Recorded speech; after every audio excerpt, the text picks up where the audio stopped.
Hey everyone. Welcome back to No Harry. Get ready for an amazing tale. What if Goblin healers found 73 soul fragments stolen from Harry at age 8 and declared total war on Ministry? Smash that like button and subscribe for more. Here we go. Chapter 1, The Audit. The ledger shouldn't have flagged anything unusual. That was the first thing Razorscale thought when her junior accountant, a nervous, ink-stained goblin named Thistlewick, who had worked in the soul reading division for exactly 4 months, placed the preliminary audit report on her desk at 2:30 in the morning and refused to leave until she looked at it. "It can wait until," she started. "It cannot," Thistlewick said. He didn't apologize for interrupting her.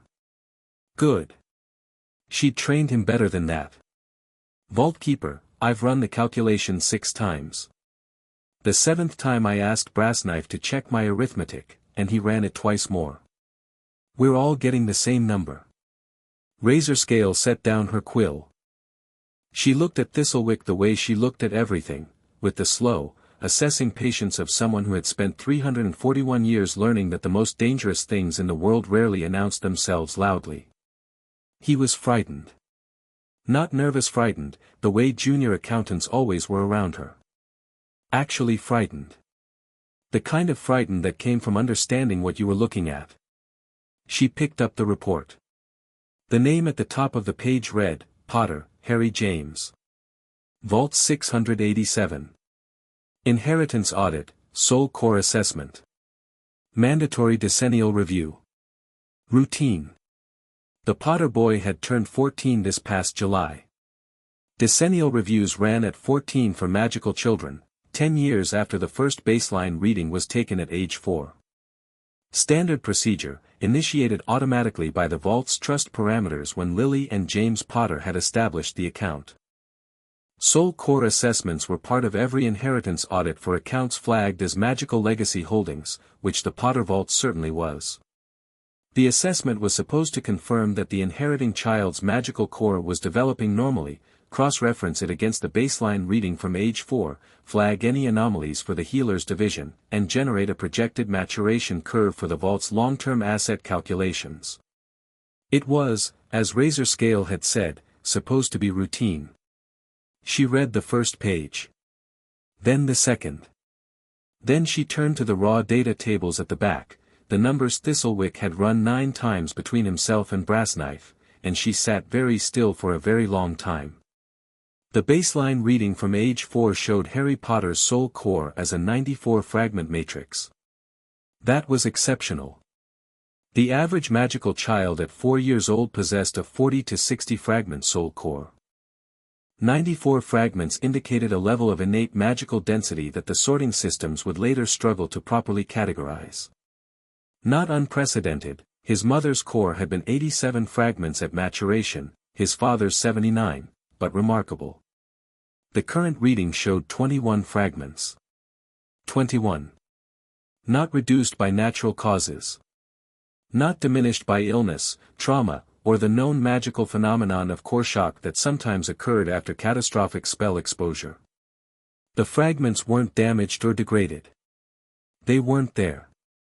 The soul reading instruments, which operated on principles of goblin deep magic that predated written language, instruments that could no more be fooled than gravity could be argued with, showed clean excision points.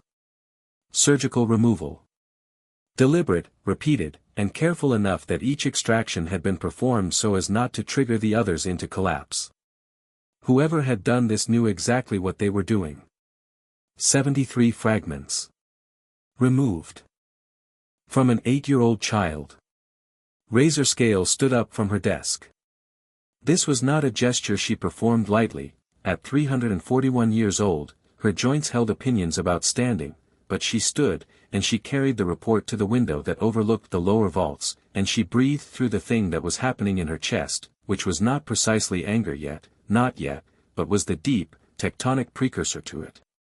The thing that lived below anger. The thing that, in goblins, had a specific name. Graktul.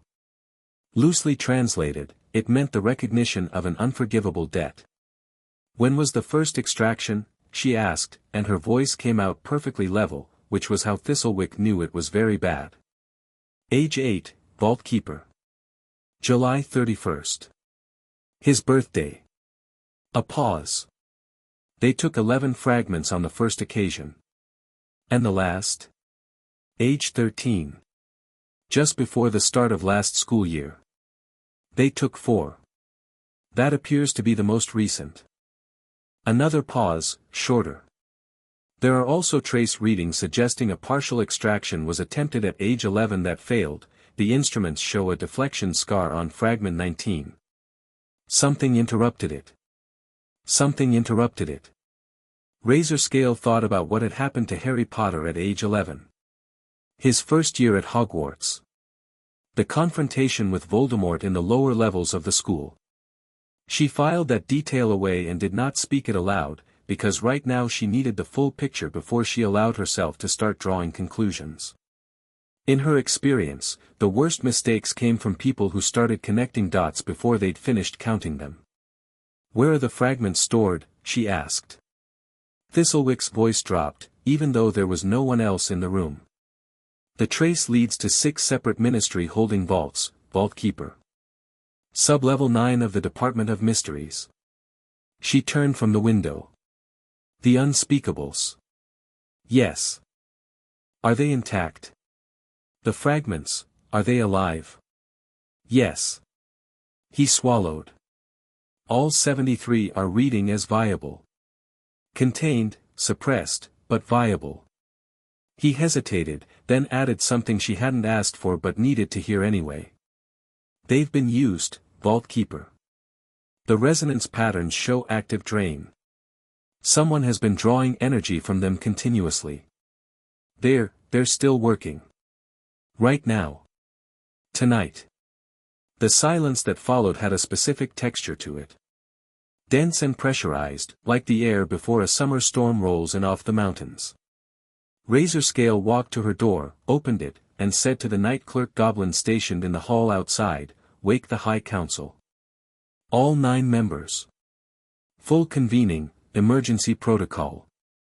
Tell them Vaultkeeper Razorscale calls blood audit on Vault 687 and requires immediate counsel in the Chamber of Reckoning." She paused. "Also tell them to bring their good chairs. We'll be there a while." The night clerk's eyes went very wide, and then he ran. The Chamber of Reckoning sat at the absolute deepest point of Gringotts, deeper than the high-security vaults, deeper than the dragon pens, deeper than the network of underground rivers that the goblins used for waste disposal and the occasional execution. It had been carved from a single piece of black granite during the founding of the bank 4 centuries ago, and its walls were inscribed floor to ceiling with the names of every debt that Gringotts had ever declared, collected, or forgiven. The forgiven debts were in red ink. There were 3 of them. Everything else was in gold. There was no red ink in the Chamber of Reckoning tonight. 9 goblins arranged themselves around the circular table. Razorscale stood at its center. The chamber had no head, because goblin law did not recognize hierarchy in matters of collective justice, only expertise, and she placed the audit report on the table's surface, where the stone's enchantments illuminated it from below so that every page was visible to every council member simultaneously. Grim Sever, the war chief, was the youngest of the 9. He was also the first to finish reading, which said something about the kind of intelligence he carried, fast, tactical, always looking for the shape of the fight before the full picture had even assembled itself. He sat back in his chair and said, very quietly, 73. 73, Razorscale confirmed. "The most in any documented case of soul tithe harvesting," said Vault Elder Copperteeth from the far end of the table, not looking up from the data tables. He had seen much in his 500 years. His voice held the particular flatness of a being who had learned to process outrage slowly, like digestion.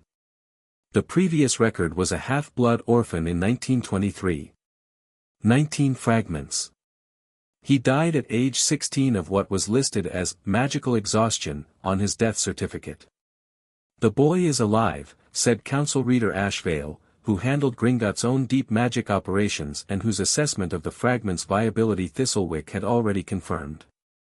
She had brought her own instruments and run her own checks during the 15 minutes between being woken and arriving in the chamber. Because that was what Ashvale did. She verified.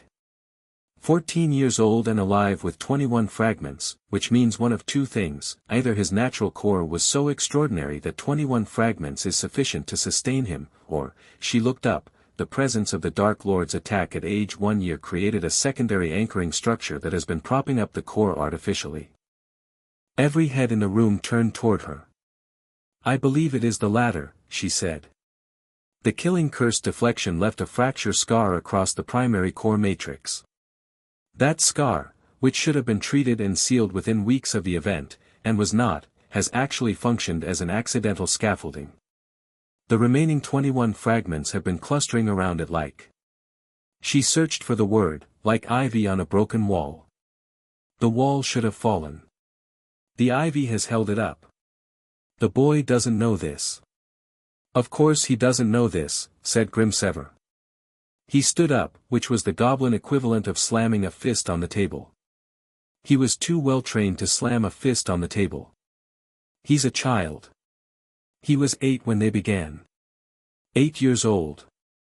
Does the age matter to anyone else in this room or am I? It matters to all of us, Razorscale said. Not sharply. She didn't need to be sharp. Sit, Grimsever. He sat.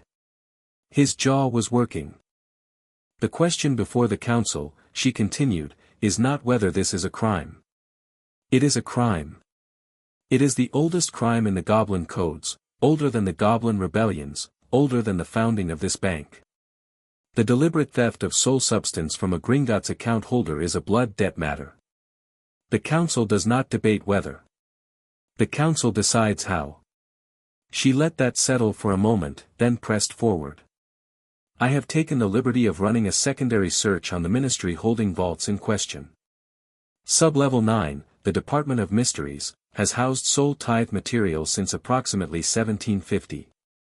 The practice predates the current ministry structure itself. It began under the Supreme Mugwump's governance and was absorbed into the Ministry of Magic upon its formation. The enchantment currently sustaining the Statute of Secrecy across Britain has a soul tithe power core at its foundation. That is not a metaphor.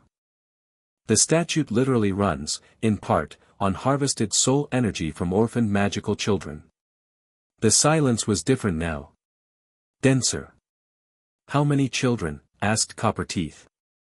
Since 1750. The records I can access from our own audit crossovers suggest a minimum of 400. Possibly significantly more. She folded her hands. However, the Potter account is unique. We have vault authority over his specific fragments, not over any other account holders. Our declaration of blood debt is specific to his case. We do not overreach. We could, said Grimsever. We could, she agreed. We won't. Not because it isn't just, but because specificity is a weapon. A broad declaration invites negotiation. A specific declaration with complete documentation invites only one response from the ministry. She looked around the table. And that response will serve our purpose better than anything we could manufacture ourselves. Grimsever's eyes narrowed. Then, slowly, something almost like a smile. They'll deny it. Loudly, she agreed. And publicly. And we will have already filed the documentation with the International Confederation of Wizards, with the Norwegian Goblin Parliament, with the Egyptian Soul Rights Council, and with every major magical financial institution in the Northern Hemisphere before their denial reaches the press. She touched the report on the table. We will also, of course, have already informed Mr. Potter. He'll need to be brought here, Ashvale said. The restoration cannot be done remotely. Each fragment requires direct core contact to reintegrate. He'll need to come to Gringotts. Arrangements will be made, Razorscale said. The school, said Copperteeth. Dumbledore has authority over the child during term. He will object to. Dumbledore does not have authority over Vault 687. Razorscale's voice remained even and quiet and absolutely immovable. No one does, except Mr. Potter himself and this bank as executor of the Potter Trust. The ancient right of Vault summons supersedes school authority, ministry authority, and guardian authority. It has superseded them since the Goblin Compact of 1312, which Dumbledore himself has quoted approvingly in 2 published academic papers on interspecies magical law. She picked up her quill. He may object. He may object at considerable length. He may object in several languages. The right will still stand. Around the table, something shifted. Each council member had arrived tense and troubled. Now they were settling into the specific stillness of goblins who have made a decision and are beginning to calculate execution. Not calm, exactly. Focused. The vote, said Copperteeth. The vote, Razorscale agreed. It was 9-0. It was always going to be 9-0. But the Goblin codes required the vote be taken, because without the vote it was a personal grudge, and Razorscale had not spent 341 years building toward this moment to let it be called a personal grudge. Gringotts hereby declares blood debt on behalf of Vault 687, Potter Harry James, in the matter of 73 counts of soul theft conducted against a minor magical dependent under Gringotts Trust. The Ministry of Magic, as the body whose vaults house and who benefits from the stolen soul substance, is named as the debtor.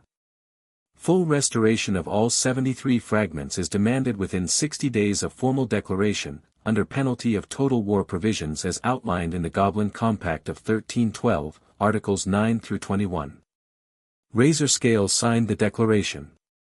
8 council members signed below her. The stone table absorbed the ink the way it had absorbed 4 centuries of Gringotts business, without ceremony, without sentiment, permanently. Then she looked at Grimsever. How quickly can you mobilize the Warward team? 24 hours, he said immediately.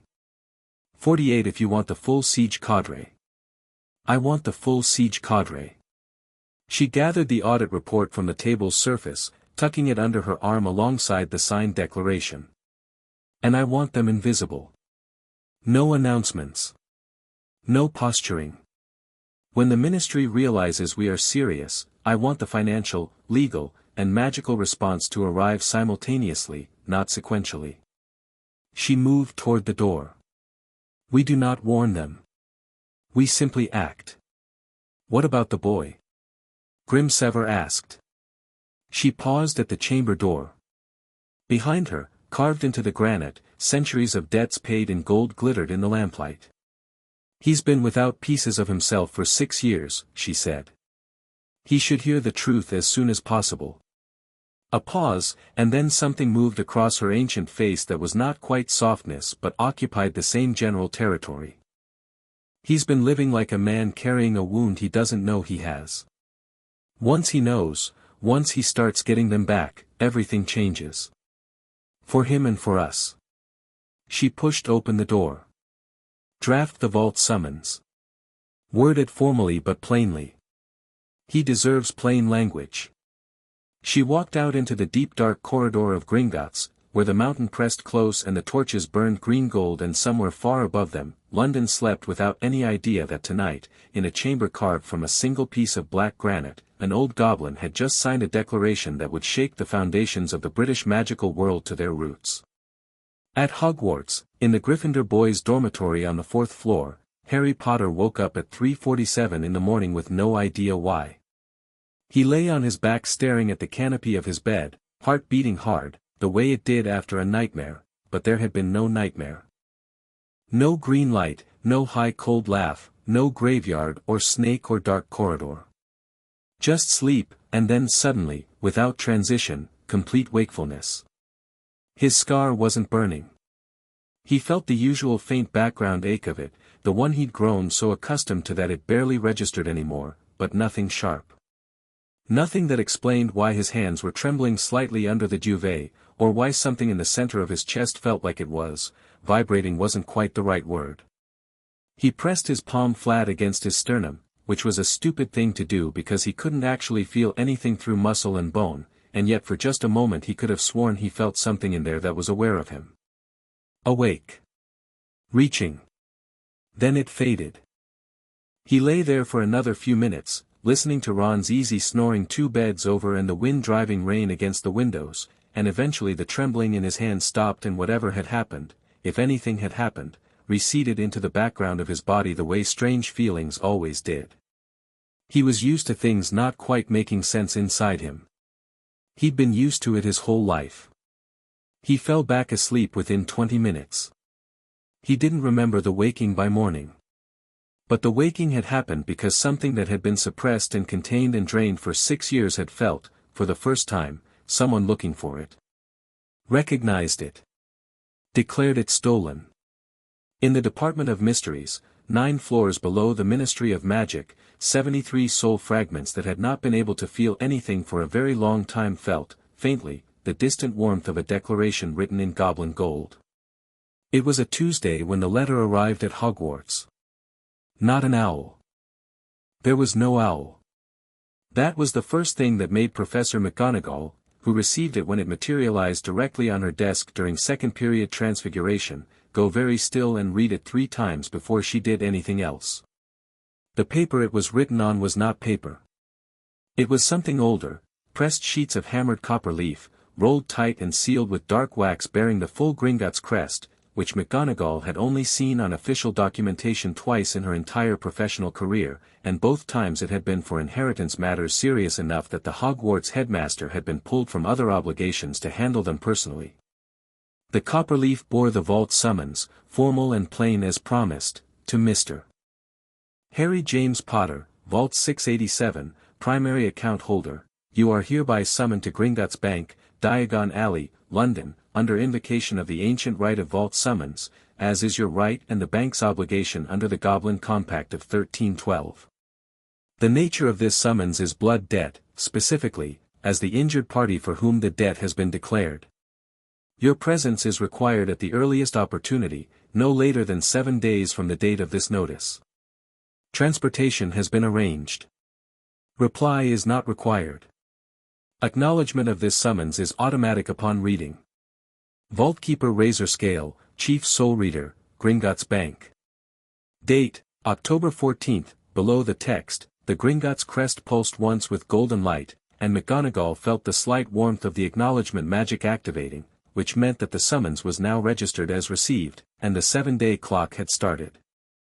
She went to Dumbledore's office at a pace that was not quite running but was considerably faster than her customary measured walk. Blood debt, Dumbledore said. He was standing with his back to McGonagall, looking out his tall window at the grounds, and his voice carried an unusual quality that McGonagall, who had known him for 50 years, identified after a moment as something she very rarely heard from him. Something between worry and the specific heaviness of a man who has just received confirmation of a suspicion he'd buried so deep he'd half convinced himself it wasn't a suspicion at all. Have you ever heard of one being declared before? She asked. Not in my lifetime, he said. Not since 1879, when Gringotts declared blood debt against the Bulgarian ministry over a matter of confiscated vault holdings. He was quiet for a moment. The Bulgarian ministry lost every financial institution in the country for 4 years. Gringotts froze all transactions, recalled all loans, and transferred every Bulgarian magical business account to competitor banks in Germany and France. By the end of the first year, the Bulgarian Minister for Magic had resigned, 3 senior officials were facing charges before the International Confederation, and the confiscated vault holdings had been returned with interest. And this is, what? Something similar. It is considerably more serious than something similar. He turned from the window. His eyes, usually carrying that particular quality of warm, deliberate serenity that McGonagall had long since learned to read as a managed effect, were not quite serene tonight. Minerva. Harry must go to Gringotts. He's in the middle of the tournament, he must go. The right of vault summons cannot be refused, and attempting to delay it or work around it would cause diplomatic damage that would, he paused, choosing his words with care, complicate matters significantly. He sat down behind his desk. I will speak with him this evening. McGonagall set the copperleaf summons on his desk. Albus. Why is Gringotts declaring a blood debt on Harry's behalf? The summons says, injured party. What has he been injured by? There was a pause that lasted perhaps 1 second too long. In 50 years of knowing him, McGonagall had become fluent in Dumbledore's pauses the way other people were fluent in languages. "I don't know the specifics," he said. "We will learn more when Harry meets with the Vault Keeper." It was not a lie, precisely. But it was not, McGonagall felt with a certainty she couldn't have explained, the complete truth either. She picked up the copper leaf and held it for a moment, feeling the residual warmth of the goblin magic in it, old, utterly indifferent to human authority, completely certain of itself. "I'll tell him tonight," she said. After dinner. Harry had spent most of the day trying not to think about the Triwizard Tournament, which meant he spent most of the day thinking about it compulsively while staring at his herbology notes without absorbing a single word of them. The second task was in February. It was currently October. He had no idea what the second task involved, he had no idea how to prepare for something he didn't understand yet, and every time he tried to strategize he hit the same wall. He didn't have enough information, and the tournament specifically rewarded people who figured out how to get it. He was in the middle of a very unproductive attempt to reread his notes on gillyweed, just in case, you never knew, when McGonagall appeared at the portrait hole and asked him to come with her. The way she said it, not stern, not warm either, just serious in a way that made him immediately put the notes down, told him this wasn't about points or rule violations. She walked him to her office and told him about the summons plainly, without preamble, which he appreciated because teachers who built up to bad news always made the build-up worse than the actual thing. She put the copperleaf document on the desk in front of him. He read it 3 times. "Blood debt," he said.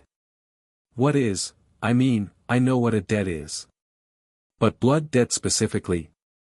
It is the most serious category of declaration that Gringotts can make," she told him. "It means they believe a wrong has been committed that requires complete restitution. Not financial compensation, actual return of what was taken." She paused. "The summons describes you as the injured party." Harry read it again. 73. The number wasn't in the summons, nothing specific was, but something about the formal weight of the document, the way the copperleaf itself seemed to push against his hands with faint warmth, made the hair on his arm stand up. "What do they think was taken from me?"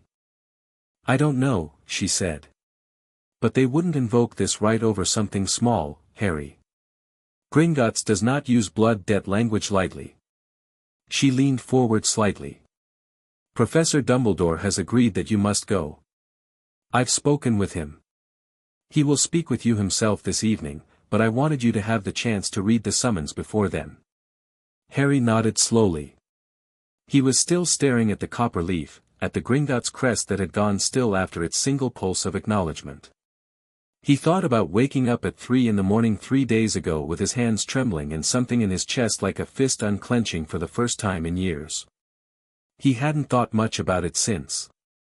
He thought about it now. "Okay," he said. "When do I go?" "We have 7 days.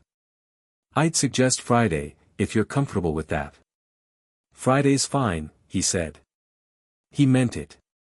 He wasn't nervous.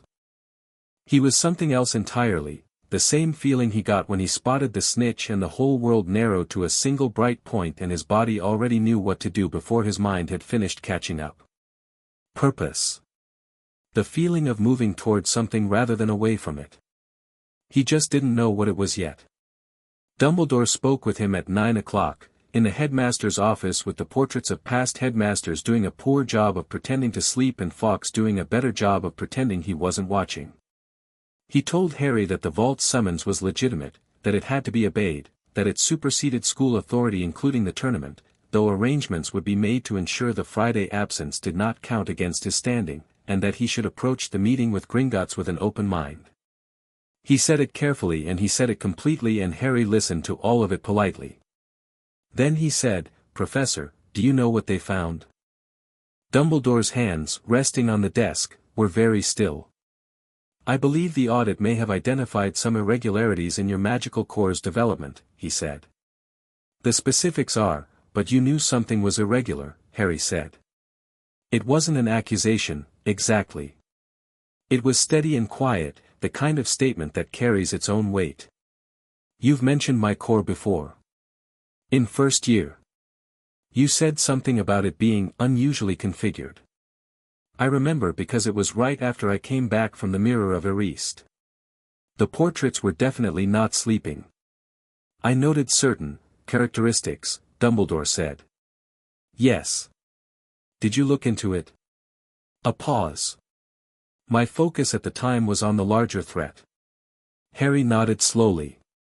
Okay, he said again, the same way he'd said it to McGonagall, carrying slightly more weight this time. He stood up. I'll go Friday. Hermione's been asking to come with me, is that all right?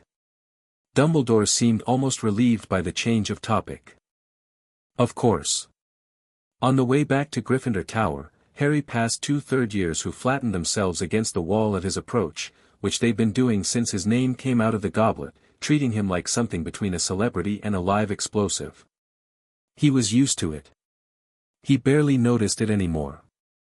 He did notice that when he held his hand up to the light of a wall sconce and looked at it, which was a strange thing to do, and he couldn't have explained why he did it, it looked like any other 14-year-old hand. Normal. Unremarkable.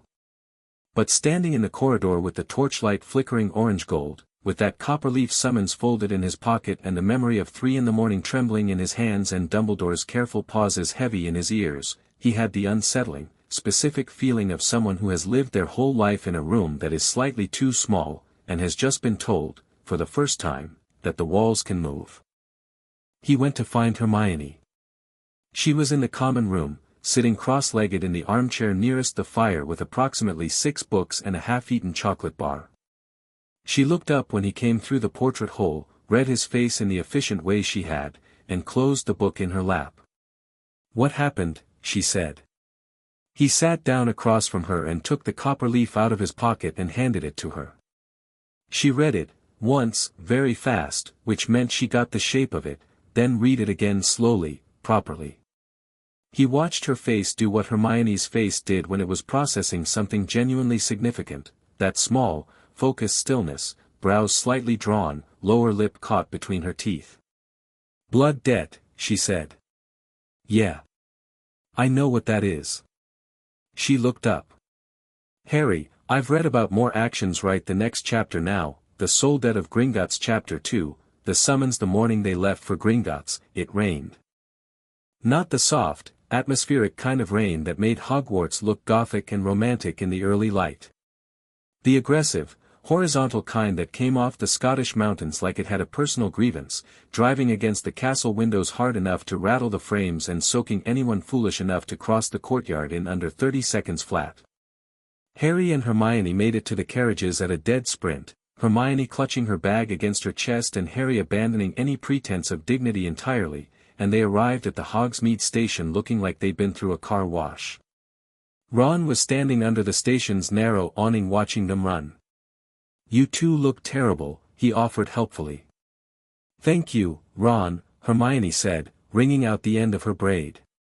I'm just saying. If you're going to meet with goblins for a blood debt hearing, maybe, it's not a hearing, Harry said, pushing wet hair out of his eyes. It's a summons. There's a difference, apparently. Hermione explained it for about 40 minutes last night. 45, Hermione said. Ron looked between them. So what's the difference? A hearing implies 2 parties presenting cases for adjudication, Hermione said, in the tone of someone delivering information that should have been obvious. A summons under the vault right means Gringotts has already made its determination. Harry isn't going to argue anything. He's going to be told what was found and what Gringotts intends to do about it. He's the injured party, not a petitioner. Ron processed this. So they're already on his side. They declared blood debt on his behalf, she said. They are not merely on his side. They have committed the full legal and military apparatus of the oldest financial institution in magical Britain to his case. That is, she paused, as if genuinely struggling to find a word large enough, that is not a small thing. Ron looked at Harry. Are you nervous? No, Harry said, and meant it. He'd spent the last 3 days turning the question over and looking at it from different angles, expecting nervousness to arrive eventually the way it always did before anything that mattered, that tight, unhelpful knot in the stomach that showed up for Quidditch matches and defense exams and any time Snape asked him a direct question in class. But it hadn't come.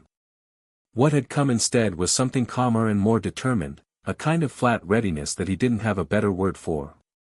"I just want to know what they found." The Hogwarts Express hissed into the station, and the three of them piled into a compartment and didn't talk much for the first hour. Hermione read. Ron attempted to play chess against himself and kept accidentally giving away his own pieces. Harry stared out the window at the rain streaking the glass and thought about what Dumbledore had said, some irregularities in your magical core's development, and what he hadn't said, which had turned out to be louder than what he had. He'd grown up feeling like something was slightly wrong with him. Not in any dramatic, identifiable way, just a persistent, low-grade sense of being less than he should be. Tired in ways that sleep didn't fix. Emotionally distant from things he knew he cared about. The gap between feeling something and being able to act on it always slightly wider than it seemed like it ought to be. The Dursleys had always told him he was wrong, lacking, abnormal, but even after he'd started understanding that they were cruel people whose opinions were worthless, some part of him had kept the suspicion. Kept it quietly, like an old injury. He pressed 2 fingers to his sternum, briefly, and let himself actually wonder, what if that wasn't me? What if that was them? The thought was enormous. He put it aside for Gringotts. Diagon Alley in October was half-shuttered and rain-gray, the summer crowds long gone and the pre-Christmas rush still weeks away.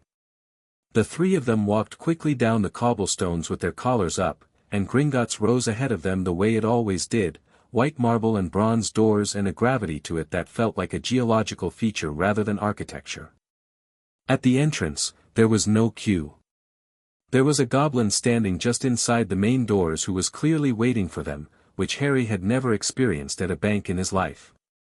The goblin was young by goblin standards, sharper features, quicker movement, standing with the coiled readiness of someone who expected to be needed at any moment.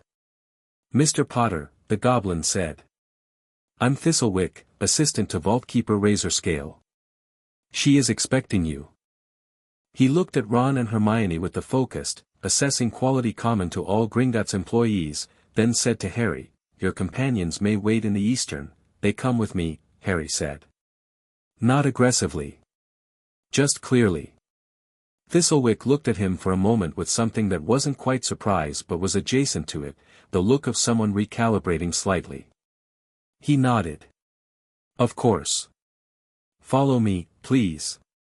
They didn't go to any of the areas Harry had been to before. They didn't go to the teller windows or the vault lifts or the warren of back offices visible through the gated counter. Thistlewick led them to a door in the far right wall of the main hall, plain, unadorned, no different from any other service door, which he opened with a touch of his palm and which led to a staircase going down. The stairs went down for longer than seemed reasonable given the building's above-ground footprint. The air changed as they descended, cooler, drier, with a quality of stone stillness that reminded Harry of the deep vault levels, but without the mineral rush smell of underground rivers or the distant sounds of the cart system. Just deep silence and the specific quality of air that has been below ground long enough to forget about weather. The staircase ended in a small antechamber with 3 chairs, human-proportioned, Harry noticed, which meant they'd been placed here specifically for this meeting, and a door of black stone that bore the Gringotts crest in hammered gold. Thistlewick touched the door and it opened. "Vaultkeeper Razorscale," he announced, "Harry James Potter and companions." The room beyond was not large. That surprised Harry, he'd expected something grand, proportional to the weight of everything that had preceded this meeting. But it was a working room. A scholar's room. Shelves floor to ceiling on every wall, packed with ledgers and rolled documents and instruments Harry didn't recognize, glass globes, copper frameworks, devices of articulated stone that moved very slowly in ways that didn't correspond to anything mechanical he could identify. A single long table in the center, clear except for a folder of papers and 3 items that sat apart from everything else. The goblin behind the table stood up when they entered, which Harry hadn't expected. She was old, visibly, profoundly old in the way that very old goblins were, her face a complex topography of 3 centuries of expression, her eyes the dark, particular amber of very old wood. She was not large or physically imposing. She was the most authoritative person Harry had ever stood in front of, and that included every teacher he'd ever had, including the ones who'd frightened him. "Mr. Potter," she said. Her voice was low and carried the precise diction of someone who had long ago decided that every word should earn its place. "I am Razorscale. Please sit. You as well," she added to Hermione and Ron, without quite looking at them but with complete awareness of where they were standing. They sat. Harry noticed Hermione had her notebook out before she'd finished pulling her chair in. "I'm going to tell you something," Razorscale said, without preamble or softening, "that will be difficult to hear. I am telling you plainly because you deserve plain language and because you are old enough to receive it without it being wrapped in qualifications." She placed both hands flat on the table. "Since you were 8 years old, 73 fragments of your soul core have been systematically removed from your body and stored in Ministry of Magic holding vaults in the Department of Mysteries." The room was very quiet. Harry sat with that sentence for a moment. 73. He'd guessed, since the summons, that whatever they'd found would be significant. He hadn't had a specific number to put against it until now, and 73 was larger and smaller than he'd been expecting simultaneously. Large because it was a number. Small because when he tried to feel the shock of it, he found something underneath it that was not shock at all but the opposite, the strange, underwater recognition of something that had always been true clicking audibly into place. "How?" he said. "A practice called the Soul Tithe," she said. "It predates the current ministry and was inherited by them when they were formed. The statute of secrecy, the enchantment that conceals the magical world from non-magical knowledge, draws its foundational power from a soul tithe core housed in the Department of Mysteries. The tithe is generated by harvesting soul substance from orphaned magical children who have no guardian present to notice or object. The harvesting is performed remotely, using enchantments keyed to the child's magical signature." She held his gaze steadily. "You were identified as a viable source when you were 8 years old. You were living with non-magical relatives who had no knowledge of or access to magical law. From the ministry's perspective, you were an ideal candidate. They took 11 the first time," Harry said. He didn't know how he knew that. He just did. Razorscale paused very briefly. "Yes. On your 8th birthday. How did you know that?"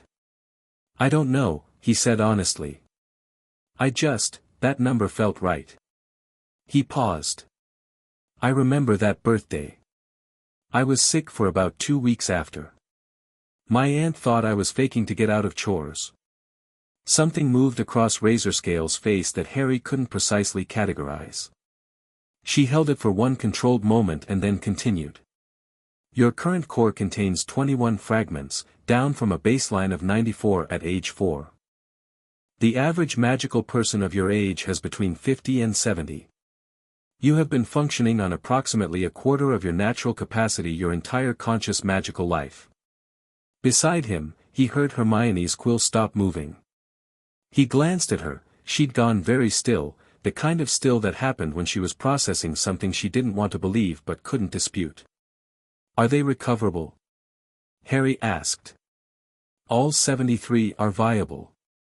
They have been suppressed and drained for energy use but not destroyed.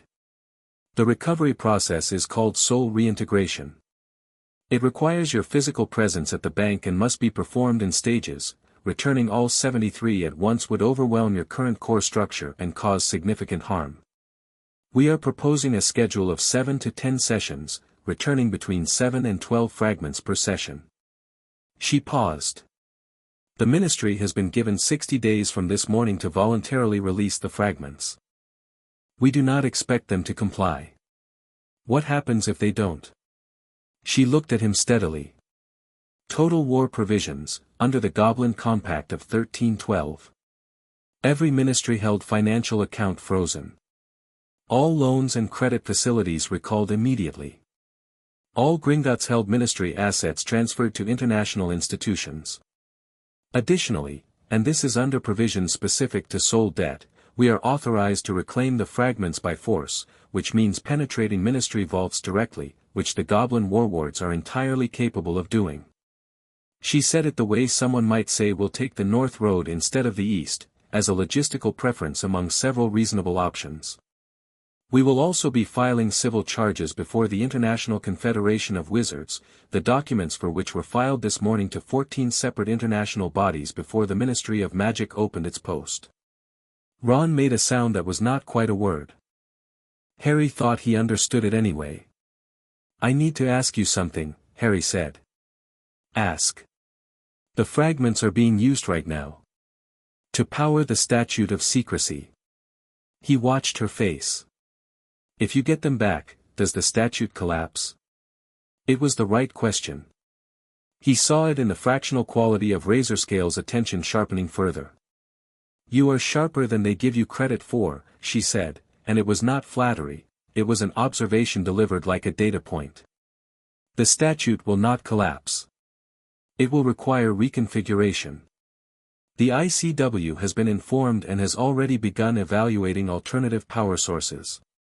The statute ran without a soul tithe core for the first 60 years of its existence. It can do so again, with adjustment. A pause. The ministry knows this. The soul tithe is not irreplaceable. It is convenient and it is invisible to the people being harvested, and those two qualities are what has kept it operational. The three items on the table that had been sitting apart from everything else, Harry had been aware of them since they sat down, in the peripheral way you're aware of things that want to be looked at. Now Razorscale drew them forward. They were 3 glass spheres, roughly the size of a snitch, each one containing a light that was not quite a color Harry had a name for. Warm, and moving, and deeply familiar in a way that hit him somewhere below rational comprehension, the way a smell from childhood could ambush you 20 years later and suddenly you were 6 years old again and the world was a specific size. These are not from the ministry vaults, Razorscale said. These 3 fragments were found here, in Gringotts itself, residual traces that shed from your core during vault visits over the years and were not collected by the ministry's harvesting enchantments. They have been stored in our soul reading division without knowing their origin until the audit. They are yours. They are clean and undrained. She paused. With your permission, I would like to return them today. As a first step and as proof of the process. Harry looked at the 3 spheres. The light in them moved like something breathing. Yes, he said. The reintegration chamber was through another door at the back of Razorscale's working room. A circular space, stone walls, no furniture except a single chair at the center that had been designed for a human rather than a goblin, solid oak, old, with armrests worn smooth by what might have been centuries of use. Around the edges of the room, instruments stood in their housings like sentinels, their various readings and rhythms creating a quiet ambient presence that was not quite sound but registered as one. Council Reader Ashvale was already there, standing at the primary instrument array. She was shorter and darker than Razorscale, and where Razorscale moved with the careful deliberateness of age, Ashvale had a compact, precise quality, every movement purposeful, nothing wasted. She looked Harry over when he entered in the way that the Gringotts soul readers seemed to do, which wasn't quite a medical assessment and wasn't quite a magical scan but was something older than both. I need you to understand what this feels like before it happens, Ashvale told him. You will feel each fragment reconnect. I cannot accurately describe the sensation because everyone experiences it differently, but I can tell you that it is not painful. She paused. You may feel emotions that don't seem to belong to the present moment. Things you haven't thought about in years. This is normal. It is simply the fragment carrying its context home. Okay, Harry said. He sat down in the oak chair. Hermione and Ron stayed near the door. He told them they could wait outside but Hermione had looked at him with an expression that ended that conversation immediately. Ashvale placed the 3 glass spheres in a triangular configuration on a copper stand before him. The light in them was stronger here, inside the chamber, responding to his proximity. Breathe normally, Ashvale said. I'm going to open the spheres sequentially. Don't resist anything you feel. The first sphere opened. He tried to prepare for it. He hadn't been able to, because there's no preparing for something you've never felt before and have no reference for. The closest thing he could have described it as, afterward, was the moment before a rainstorm when the air pressure drops and you feel the change in your entire body simultaneously, but that was inadequate. It was more like something that had been slightly crooked his whole life suddenly aligned. A muscle he hadn't known was clenched releasing. A sound he'd been living inside without knowing it was present suddenly stopping, leaving a silence that was so much better than what had preceded it that the contrast was almost unbearable. He breathed. The second sphere opened. Something came with it. Not a memory exactly, more like the residue of one, the emotional weather of an afternoon when he'd been 9 years old, standing in the Desley's garden while the neighbor's sprinkler ran on the other side of the fence and the summer light was going golden, and he'd felt, for approximately 4 minutes, simply and cleanly happy for no reason he could have explained. He hadn't been able to feel that way for long after 9. He hadn't thought about why. His throat tightened briefly. He breathed through it. The third sphere opened, and this one was different from the first two. This one came back with something like anger attached, and the anger was not directed at any present thing but was the old, specific anger of a child who had understood, in the way children understand things they don't have the language for yet, that something was being done to him. The anger was clean. It didn't hurt. It was simply there, like a piece of furniture that had been in storage, returned to the house it had always belonged in. When it settled, Harry sat in the oak chair for a moment with his eyes closed and his hands loose on the armrests, and he took stock. The difference was small, 3 fragments out of 73, but it was there. Like adjusting the focus on a pair of binoculars by the smallest increment, everything still the same, but the edges of things just slightly clearer. How do you feel? Ashvale asked. Clearer, he said. She was reading her instruments. Her expression was professional, but he caught something in the set of her jaw, satisfaction, or the Goblin equivalent of it. Good, she said.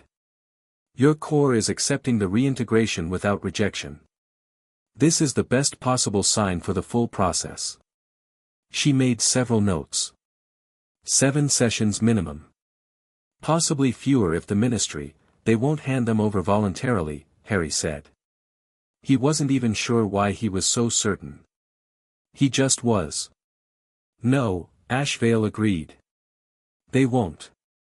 He stood up from the chair, and the standing felt slightly different than the sitting down had, not dramatically, but with enough of a shift that he noticed it. Like a shoe that had been half a size too small and is finally replaced, the absence of the previous discomfort more noticeable than the discomfort itself had been. He walked back into Razorscale's working room. Hermione and Ron followed close behind him. The ministry will receive the formal declaration tomorrow morning, Razorscale said, resuming her position behind the table. We expect a response within 48 hours, because the alternative, silence, is diplomatically untenable for them given the international filings we made this morning. Their response will almost certainly be denial. She looked at Harry. You will be contacted for each subsequent session as they are scheduled. In the meantime, there are 2 things I want you to understand. All right. First, you are the account holder of Vault 687. That means that in all matters relating to this blood debt, you have authority that supersedes any institutional preference, including Hogwarts, including the ministry, including your designated guardians. If anyone attempts to restrict your ability to attend these sessions, they are in violation of Goblin Compact law and will be treated accordingly. She said it plainly, as a fact. Second, the War Ward team that will be prosecuting the financial and legal dimensions of this case is already operational. You do not need to do anything to advance that process. It will proceed whether or not the ministry cooperates. What I am asking you to do is, nothing strategic. Simply show up. Come to your sessions. Get well. Harry looked at her. That's all. That is not a small thing, she said, with the particular weight of someone pointing out that the small thing is actually the whole thing.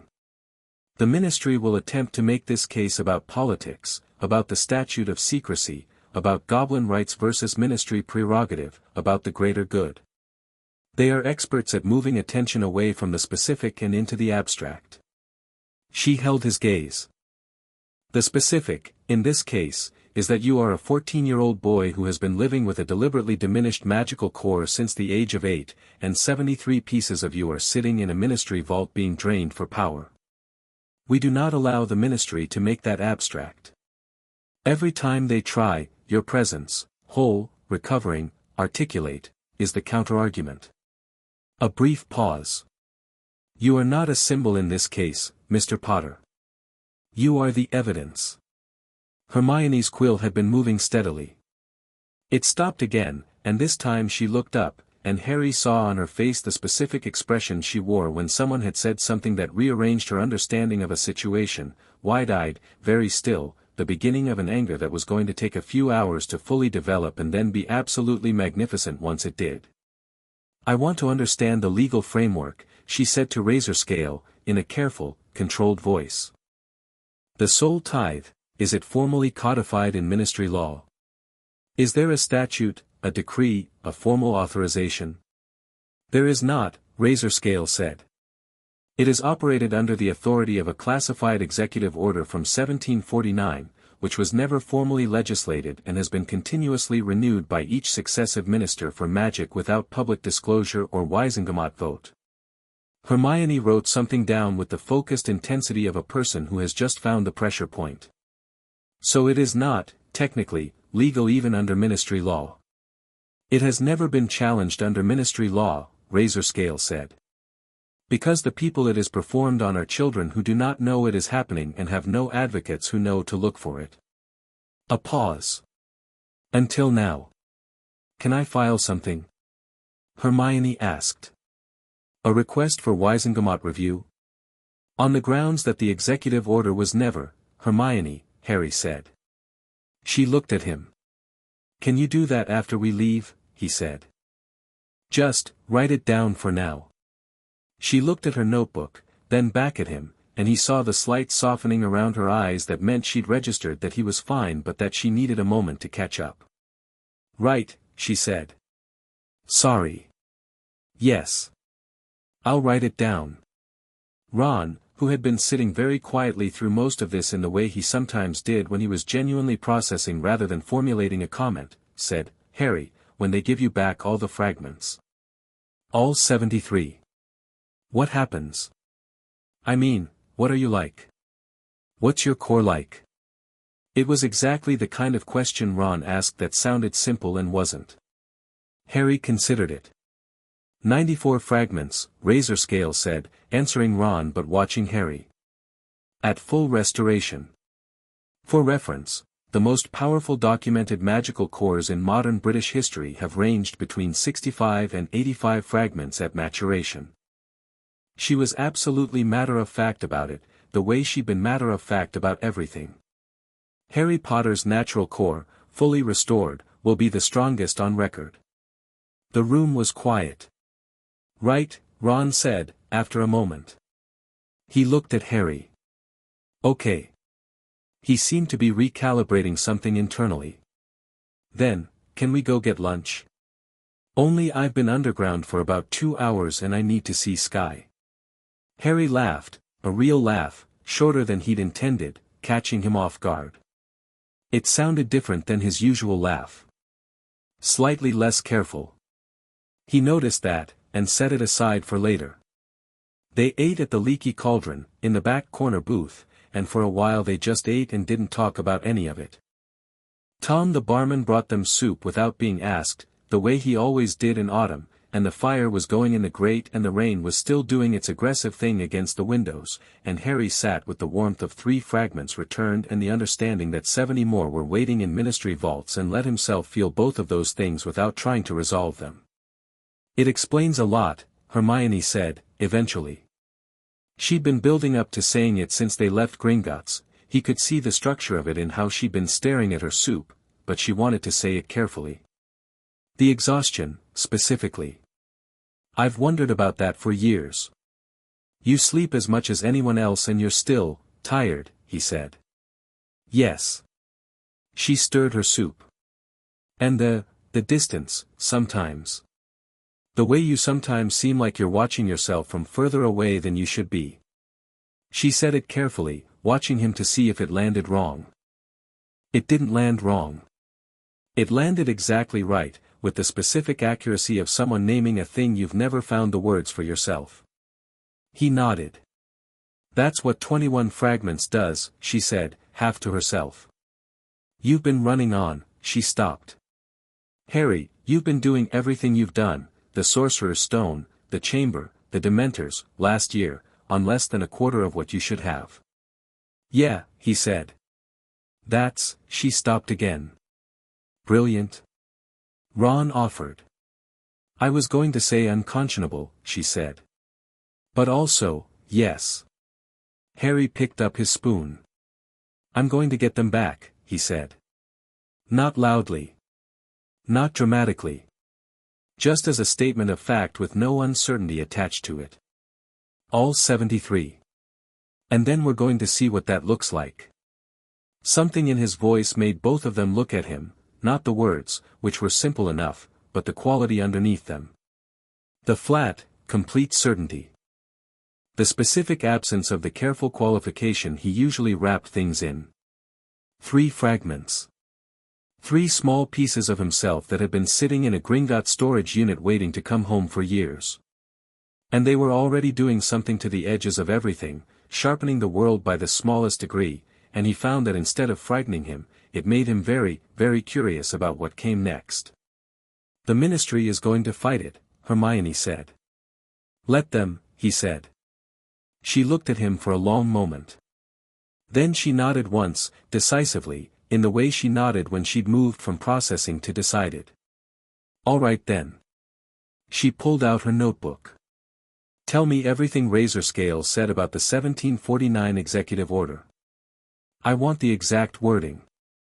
Back at Hogwarts by evening, Harry went to Dumbledore's office before dinner. Not because he'd been asked to. Because he'd decided to. The gargoyle moved aside without being given the password, which meant Dumbledore had left standing instructions for Harry's access, which told Harry something about the headmaster's current state of mind. Dumbledore was at his desk. The portraits of past headmasters were awake and watching with undisguised interest. Fawkes was on his perch, regarding Harry with his flame-bright eyes with a focused attention that felt, as it sometimes did, less like a bird watching a person and more like recognition. How was Gringotts? Dumbledore asked. Good, Harry said. He sat down across from the desk, sat down first, without waiting to be gestured to, which was something he'd never done before in this office. Dumbledore noticed. Harry could see him notice. They returned 3 fragments today. The ones they found here, in the bank, residual ones from vault visits. He watched Dumbledore's face. 73 total. You knew about the soul tithe. It was not quite a question. Dumbledore was quiet. Not that it was happening to me specifically, Harry pressed. But you knew it existed. You knew orphaned magical children were being harvested. He kept his voice level. He'd thought carefully on the train back about how he wanted to have this conversation, and he'd decided that anger, which was available to him, was absolutely justified, was less useful right now than clarity. And you knew something was wrong with my core. You said unusual configuration, in first year. Harry, I'm not asking you to apologize, Harry said. Not yet. I'm asking you to tell me what you knew, because I'm going to be going to Gringotts for at least 7 more sessions, and the Ministry is going to fight the Blood Debt Declaration, and I need to know what I'm working with. He paused. How much did you know? Dumbledore looked at him for a long moment. The particular, managed serenity in his expression was absent, and without it he looked older, not in the physical sense, which was impossible given that he already looked approximately as old as the concept of age, but heavier. The weight of a man who had made a particular kind of calculation and was sitting with its consequences. I knew the soul tithe existed, he said. I suspected it had been applied to you when I noticed the core irregularities. I did not investigate because I was focused on Voldemort. On preparing you for that confrontation. I told myself that the core damage, whatever its origin, had not prevented you from performing magic effectively and that pursuing it would expose you to, he stopped. To what? To exactly this, Dumbledore said. A direct confrontation with the Ministry. Which, given Voldemort's return, given your position as the subject of the prophecy, I thought would be, distracting. Dangerous politically. I thought it was a matter that could wait. Harry sat with that. Did it occur to you that it wasn't your decision to make? The portraits were completely silent. Even Fawkes had stilled on his perch.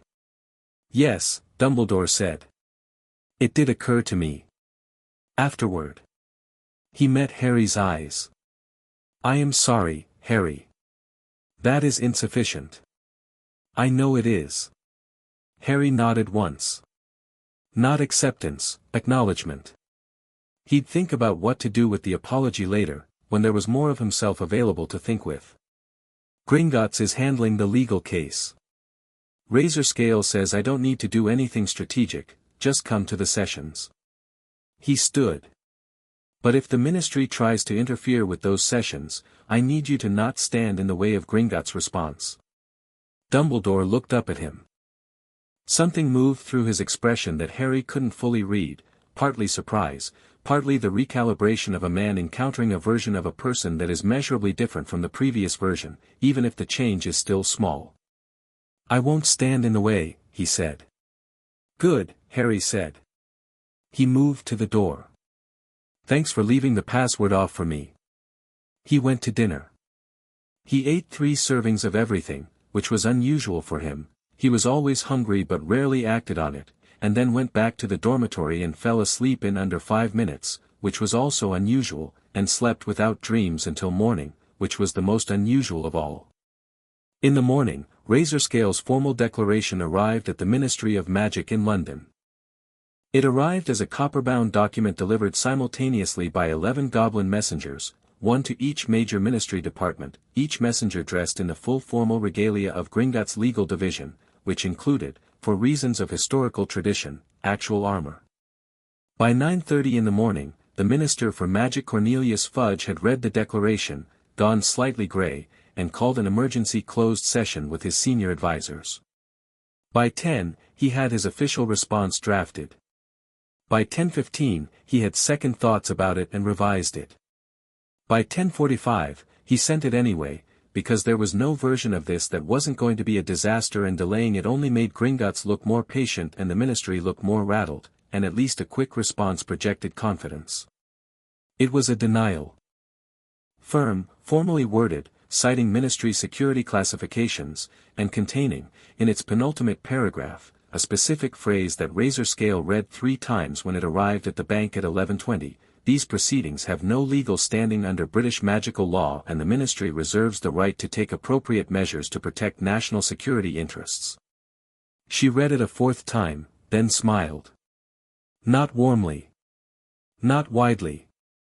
The specific, precise, economy of movement smile of someone who has just been handed exactly what they needed. She handed it to Grimsever. He read it. His jaw tightened. Then he looked up at her with an expression that was the goblin equivalent of asking permission. Begin Phase 2, she said. Chapter 3, The Declaration. The Ministry's denial hit every major international magical publication by Friday morning.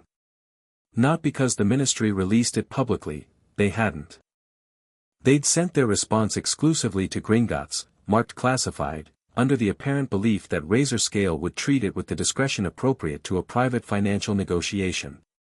What they had failed to account for was that Razorscale had already filed the blood debt declaration with 14 international bodies, which meant the declaration was already public record in 12 countries, which meant that every correspondent for every major publication in those 12 countries had already submitted information requests, and when the Ministry's denial arrived at Gringotts it became, under ICW transparency protocols, a matter of public record within 6 hours of receipt.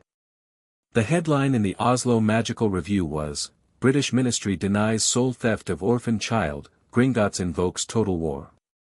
The headline in the Cairo Soul Rights Gazette was, Blood Debt Declared, 73 Fragments Stolen from Boy Who Lived Since Age 8. The headline in the Daily Prophet was, Gringotts Makes Unsubstantiated Claims Against Ministry, Officials Reassure Public. Harry read all three at breakfast on Saturday morning. Ron had obtained the Oslo Review through a postal subscription Hermione had helped him set up specifically because, as she'd put it, the British magical press is not a reliable primary source. The Cairo Gazette had arrived by International Owl, unsolicited, addressed directly to Harry, which suggested that somebody over there had very efficient information networks. He read the Daily Prophet headline twice, then set it aside and finished his eggs. They're already controlling the narrative, Hermione said, with the clipped precision she used when she was genuinely angry but was processing it into usefulness rather than just feeling it. Look at the language, unsubstantiated. As if Gringotts filed a blood debt declaration based on unsubstantiated claims. As if they'd risk the legal and financial consequences of total war provisions on, Hermione, Harry said. I know. She pressed her lips together. They're calling you a liar without saying your name. They'll say my name soon enough, he said. Across the table, Neville Longbottom had been reading the Oslo Review over Ron's shoulder with an expression of concentrated focus that was unusual for Neville at breakfast, when he typically operated at about 40% capacity until his second cup of tea. He looked up. Harry. It says here the Norwegian Goblin Parliament has already passed a resolution supporting the Blood Debt Declaration. And the Egyptian Soul Rights Council has filed a formal request for ministry records with the ICW. He paused. It also says, I'm translating a bit, but I think it's saying, that 6 other magical governments have put the British ministry on diplomatic notice pending the outcome. He looked at the paper again. What does diplomatic notice mean exactly? It means they've officially said we're watching, Hermione said. It's a precursor to sanctions if the ministry doesn't respond appropriately. Neville considered this. So Harry's got 6 governments on his side before the ministry has even formally acknowledged there's a problem. 7 if you count Gringotts as a governmental body, Hermione said, which the ICW does. Neville looked at Harry with a quiet straightforwardness that Harry appreciated. No awe, no alarm. Just assessment. What do you need? Harry looked at him. Neville had a way of asking that question, practical, genuine, no performance in it, that made it one of the more useful questions Harry regularly received. I'm not sure yet, he said honestly. I'll let you know. Neville nodded and went back to his porridge. The Great Hall felt the same as it always did on Saturday mornings, loud and warm and full of the particular social energy of 100 students who didn't have to be anywhere for the next several hours. Harry sat in the middle of it and felt its normality against the complete abnormality of reading international headlines about his own stolen soul over scrambled eggs, and found that the contrast was less destabilizing than he might have expected. 3 fragments made that much difference. He turned it over in his mind, empirically, the way he'd been doing since Thursday. The world was the same size it had always been.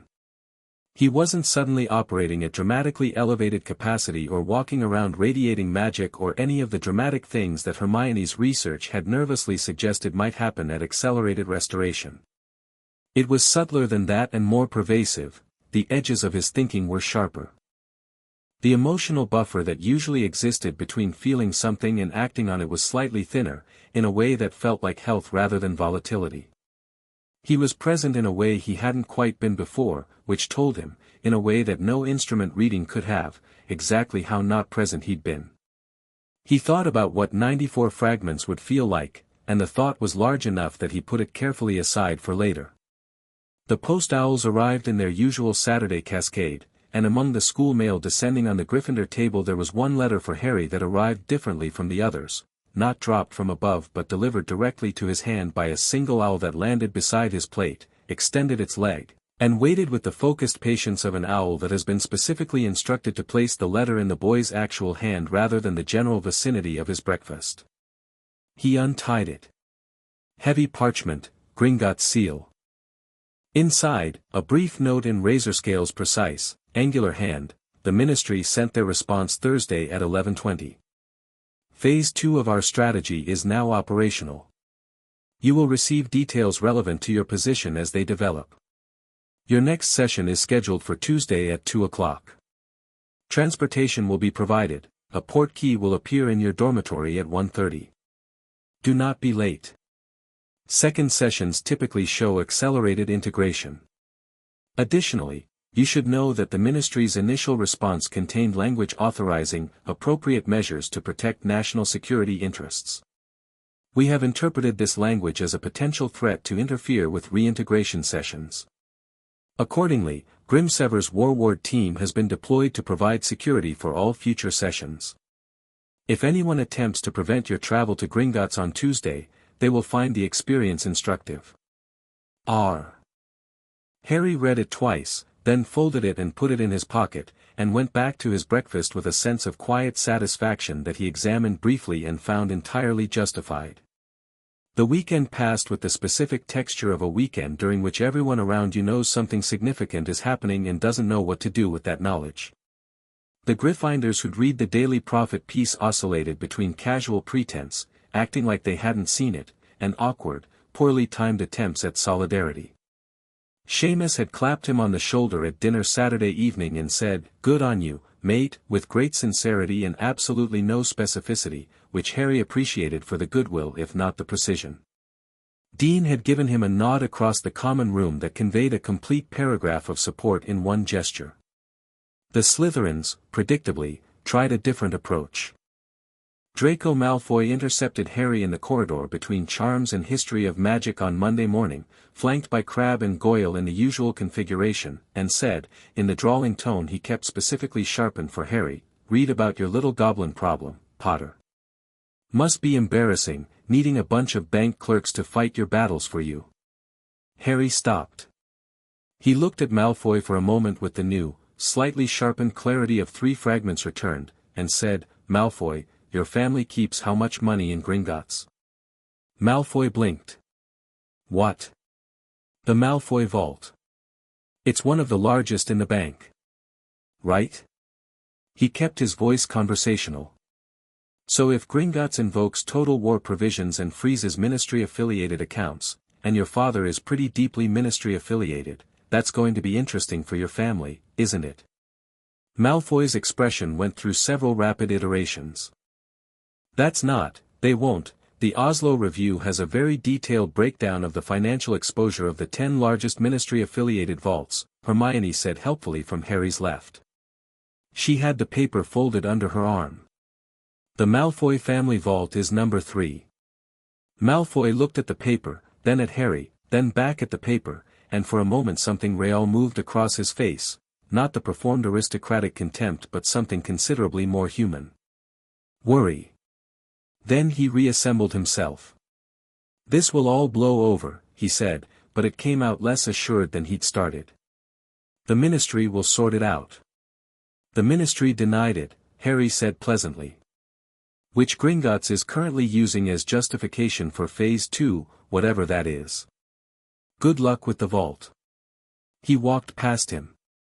They were 10 steps down the corridor when he heard Ron, very quietly, say to Hermione, "That was different." 3 fragments, she murmured back. "What's 67 more going to be like?"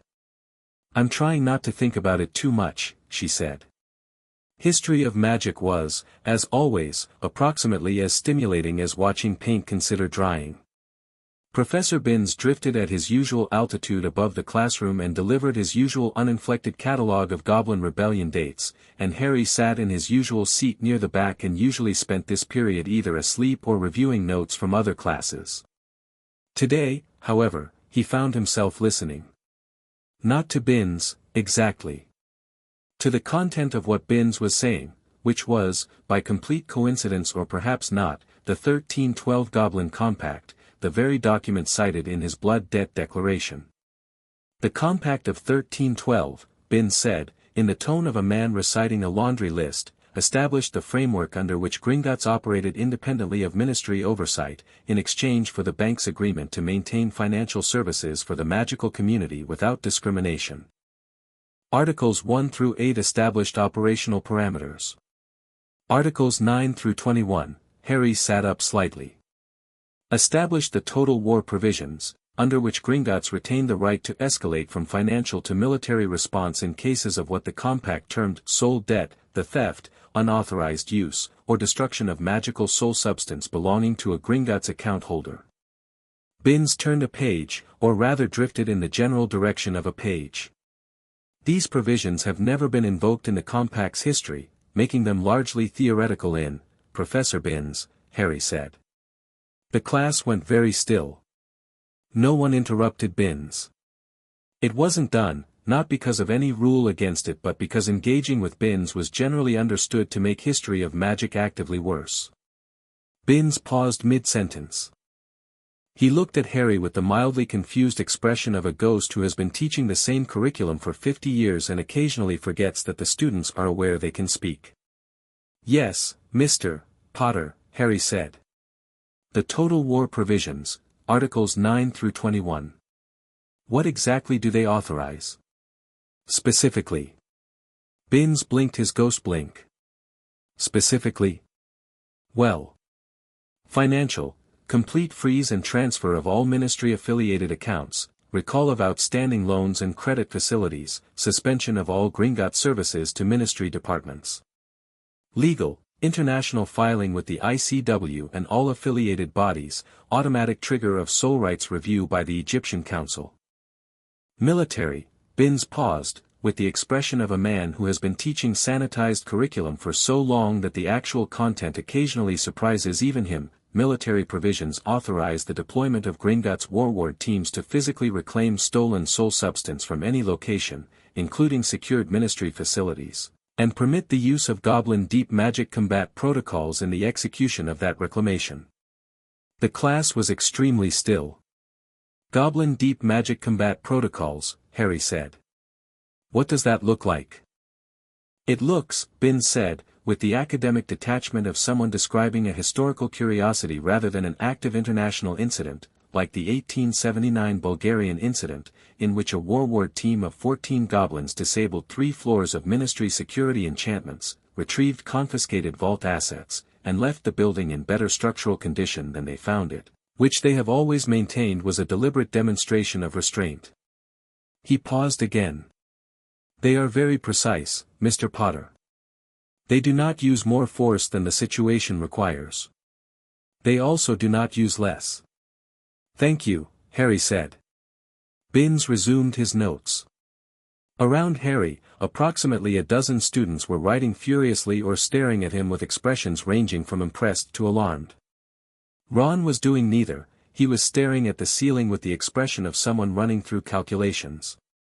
Hermione had 3 different things underlined in her notebook. Seamus leaned over from the adjacent seat. "Did you just get Binns to be interesting?" he whispered. "History of magic," Harry said, "turns out to be relevant when it's about you." Tuesday arrived with better weather, cold and bright, the Scottish sky doing the sharp, clear blue it occasionally managed between rainstorms.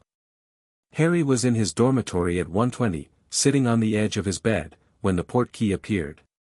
Not dramatically, it simply materialized on his bedside table, a small copper disc with the Gringotts crest, warm to the touch when he picked it up. Hermione was already standing by the door with her bag over her shoulder. "You don't have to come every time," he said. "I know," she said, in the tone that meant the conversation was concluded. Ron appeared from the bathroom, still pulling on his jumper. "Ready?" "You two have transfiguration at 2:15, Harry said. "McGonagall knows," Ron said. "She said, and I quote, 'Given the circumstances, Mr. Weasley, I think we can manage without you for one afternoon.'" He grinned. She looked pleased about it, actually. Like she was glad someone was fighting the ministry. At 1:30 exactly, the portkey warmed in Harry's hand and they were gone. Gringotts received them in the antechamber off the main hall, where Thistlewick was waiting with the same focused efficiency as before. He led them down, deeper this time, Harry thought, though the staircase looked the same, and they went past Razorscale's working room to a second chamber Harry hadn't seen on the first visit. This was larger than the reintegration chamber. Its walls bore the same soul reader instruments, but more of them, more complex, their readings more active, pulses of amber and deep red moving across glass faces in rhythms that weren't quite regular, responsive to something Harry couldn't see.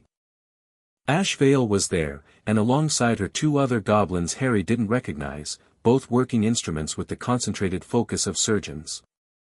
Razorscale was standing to one side, not at a table this time but simply standing, reading a document. She looked up when they entered. "Mr. Potter. Right on time." She glanced at Ron and Hermione with the same complete awareness as before. "Your companions may observe from the far wall. It would be helpful, actually. The instruments register the subject's ambient emotional state, and familiar presences can stabilize baseline readings." Ron looked genuinely pleased to be useful in a scientific capacity for the first time in his life. "Today we return 9 fragments," Ash Vale said, drawing Harry to the oak chair at the center of the chamber. She handed him a single glass sphere, larger than the 3 from last week, containing what looked from the outside like 9 distinct points of light moving in slow orbit around each other.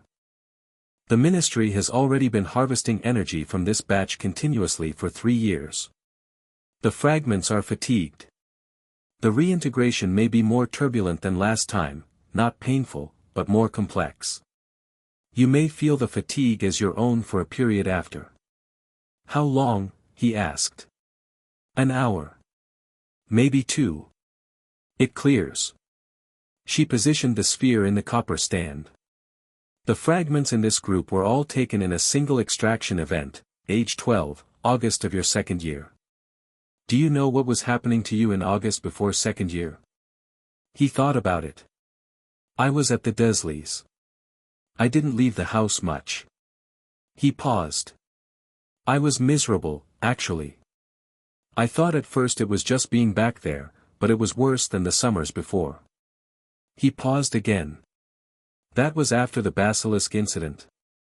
"No, that was second year, so this was before." He stopped. "I was having nightmares. The whole summer. I kept thinking something was wrong but I didn't know what." Ash Vale made a note. "Extraction of this many fragments simultaneously, while you slept, would produce exactly those symptoms," she said. Her voice was even but her jaw had the same set it had carried last time, that controlled, very targeted anger.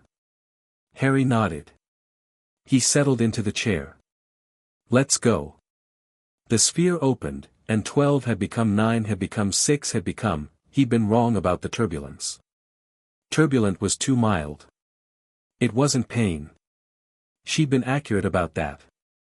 But where the 3 small fragments had come home quietly, like someone slipping back into a house through the side door, these 9 came back like they'd been held somewhere cold for too long and had strong opinions about it. There was an initial rush of sensation that he'd have described as being suddenly, comprehensively real in a way he hadn't been 3 seconds earlier, like the difference between reading the word fire and standing next to an actual one. His hands gripped the armrests hard. His vision went briefly white at the edges. Then the emotions came. Not gradually, not in sequence, all at once, a 12-year-old summer's worth of feelings that had had nowhere to go when the fragments were taken and had apparently been holding position for 2 years waiting to be delivered. Loneliness. Fury at the Dursleys that was sharper and more specific than the generalized version he'd always carried. The particular humiliation of the summer before second year, the bars on his window, the padlock on Hedwig's cage, the Dursleys having the Masons to dinner and expecting him to vanish. The specific helplessness of that. But underneath it, and this surprised him most, something else, the memory of Dobby appearing in his room, and despite everything about that encounter being chaotic and disastrous, the strange warmth of being visited at all. Of mattering enough that someone had come. He breathed through it. The white at the edges of his vision receded. His hands loosened on the armrests. When he opened his eyes, the chamber had the quality of a room that has been holding its breath. Hermione's hands were clasped very tightly in front of her, knuckles white. Ron was watching him with the particular expression he wore during especially bad Quidditch weather, determined, slightly nauseated, refusing to flinch.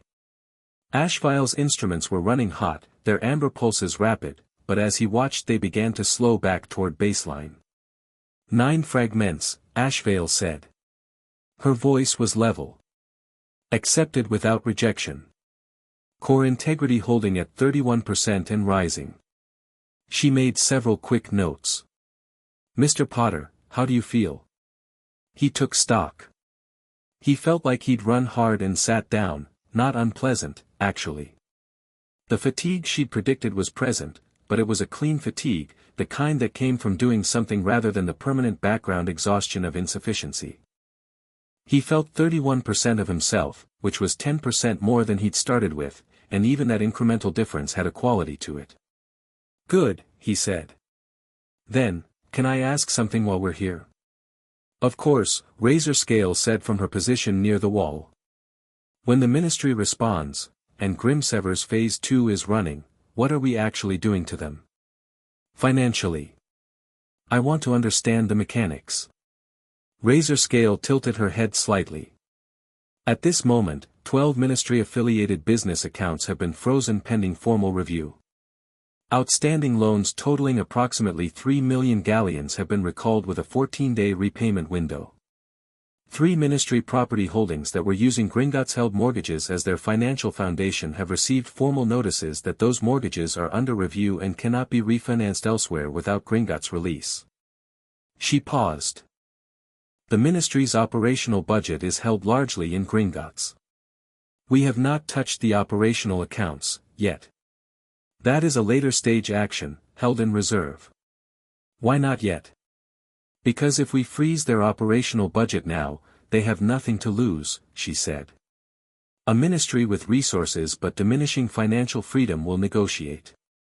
A ministry with no resources at all will make desperate decisions, and desperate institutions become dangerous.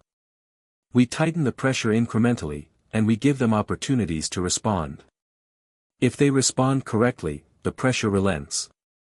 If they don't, she made a small, precise gesture, we take the next step. Harry sat with this for a moment. You've done this before. Not with sole debt provisions, she said. But the principle of incremental financial pressure is the oldest tool in banking. We perfected it before the Ministry existed. What's their next move? The Ministry's. She looked at him with the same quality of sharpened attention she'd shown when he'd guessed 11 fragments. What do you think it is? He thought about it. He thought about Fudge's denial, the appropriate measures to protect national security interests language, the fact that the international community was already watching. He thought about what a cornered institution would do, one that couldn't admit wrongdoing, couldn't comply without catastrophic political consequence, and couldn't ignore the pressure. They'll try to make it about something else, he said. Find a different target. Something that shifts public attention. He paused. They might try to discredit me. Or Gringotts. Or both. Razorscale's expression did not change, but something in her eyes acknowledged the accuracy of his read. They will be doing so beginning this week, she said. The Daily Prophet piece you read Saturday was the first element. There will be more. They will suggest that you are being manipulated by Gringotts for financial or political gain. They will suggest that the Blood Debt Declaration is a Goblin attempt to destabilize the British magical government. They may suggest that your emotional instability, your history with Voldemort, the Triwizard Tournament, your age, makes you an unreliable narrator of your own experience. She said it all flatly. None of it will touch the documentation. But it will shape public perception, which they understand better than the truth. So what do we do about that? We make the truth unavoidable, she said. Which requires, at some point, your testimony. Public. Unambiguous. The details of what was done to you, told in your own words, in a venue they cannot control. She looked at him steadily. When you are ready. He nodded slowly. How many fragments before you'd say I'm ready? She considered. You are ready now, Mr. Potter, to say true things. But the impact of your testimony increases with each session. At 50 fragments, your presence alone will be significant. Difficult to dismiss. A pause. I would suggest waiting until at least the 5th session. All right, he said. 5th session. He stood from the chair, slowly, and the room tilted very slightly before stabilizing. And the Ministry's interference, the war ward team that's been deployed. If they try something before 5th session, Grimsever's team encountered their first attempt this morning, Razorscale said. She said it with the casual precision of someone mentioning weather. 3 Aurors were dispatched to Gringotts' public entrance at 9 o'clock. We assume they were sent to observe and catalog who enters the building on what schedule, specifically, to monitor your visits. Grimsever's team identified them within 4 minutes and made their presence known. Made their presence known how? Ron asked from the wall, unable to help himself. The Aurors are currently in St. Mungo's, Razorscale said. Mild only. 3 cases of a goblin-specific jinx that causes the affected party to see exclusively in shades of purple for approximately 72 hours. She tilted her head. Grimsever felt that sending them home in a condition that was inconvenient but not harmful made the point more efficiently than injuring them seriously. He is learning about economy of message. Ron stared at her. The important thing, Razorscale continued, addressing Harry again, is that the Ministry now knows that Gringotts is monitoring their monitoring. The escalation pattern they expected, goblin warnings followed by escalating human response followed by eventual goblin capitulation, is not the pattern that is developing. We are not warning first and acting second. We are acting. She folded her hands. They are not certain what to do about that yet. Harry looked at her for a moment. Then he said, when you said 73 fragments, when you first found out, what did you feel? She looked back at him. The question seemed to land somewhere specific. She was quiet for a beat before answering. I felt Graktul, she said. We have no clean translation. It is the recognition of an unforgivable debt. The understanding that something has occurred that must be answered, not because of what it cost the specific victim, though that matters enormously, but because of what it says about the world that allows such a thing. The debt demands to be settled not for vengeance but for the integrity of the accounting. She paused. You cannot have a functional world that pretends certain transactions didn't happen. The ledger must balance. Harry nodded. That made sense to him in a way that was partly intellectual and partly something older. I'll be back next Tuesday, he said. We will be here, she said. They portkeyed back to Hogwarts at 3:40, arriving in Harry's dormitory to find a folded note on his pillow. Ministry stationery. Official seal. Addressed to him in the impeccably formal handwriting of someone who had been writing ministry correspondence for decades. He picked it up. Hermione and Ron watched him read it. It was from Cornelius Fudge. 2 paragraphs. The first expressed the Ministry's deep concern for Harry's welfare and noted that his position as a minor under Ministry educational oversight created certain obligations on the Ministry's part to ensure he was not being subjected to undue influence by third parties. The second paragraph stated, with careful and entirely unconvincing warmth, that the Ministry would appreciate the opportunity to meet with Harry directly, at his earliest convenience, to discuss his concerns and explore whether a quiet, mutually beneficial resolution to the current misunderstanding might be possible. Harry read it twice. Then he picked up a quill from his desk, flipped the parchment over to its blank side, and wrote his response. 22 words. Minister Fudge, the fragments are not a misunderstanding. They are a documented fact. I'll see you at the ICW hearing. Harry Potter. He folded it, addressed it back to the Ministry, and handed it to Ron. Can you give this to an owl? Ron read it. His face went through 3 expressions rapidly. Yeah, he said, grinning despite himself. Yeah, I can do that. Hermione read it over Ron's shoulder. She didn't say anything immediately, but when she looked at Harry her expression had the quality of someone watching a puzzle resolve, not surprised, but confirmed. Satisfied. 31%, she said quietly. What's the rest going to be like? No idea, he said. But he was smiling, which was not nothing. The letter reached Fudge's office the following morning.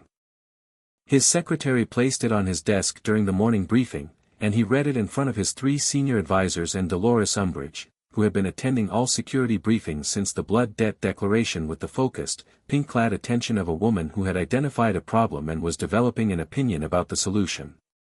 Fudge read it twice. He set it down. He picked it up again.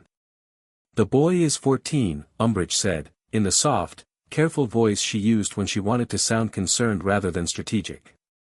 He's clearly being coached. He's clearly being informed, said Percy Weasley, from his position as junior assistant at the end of the table. Everyone looked at him. Percy had, in the 3 days since the Blood Debt Declaration, been notably quieter than usual, and his quietness had a quality to it, focused, interior, that his supervisor had attributed to the stress of the situation and that Percy himself had not corrected, because the truth was considerably more complicated and significantly more alarming. Informed by Gringotts, Umbridge said. Which amounts to the same thing as coached, given that Gringotts has an obvious political and financial interest in destabilizing the ministry. Gringotts, Percy said, carefully, filed documentation with 14 international bodies before we received the declaration. The ICW has acknowledged receipt. The Egyptian Council has filed a formal records request. The Norwegian Parliament has passed a resolution. He kept his voice even. He had been keeping his voice very even for 3 days. If the documentation is accurate, the documentation, Fudge said, with the specific firmness of a man who has decided that firmness is the only available tool, is a Gringotts political maneuver.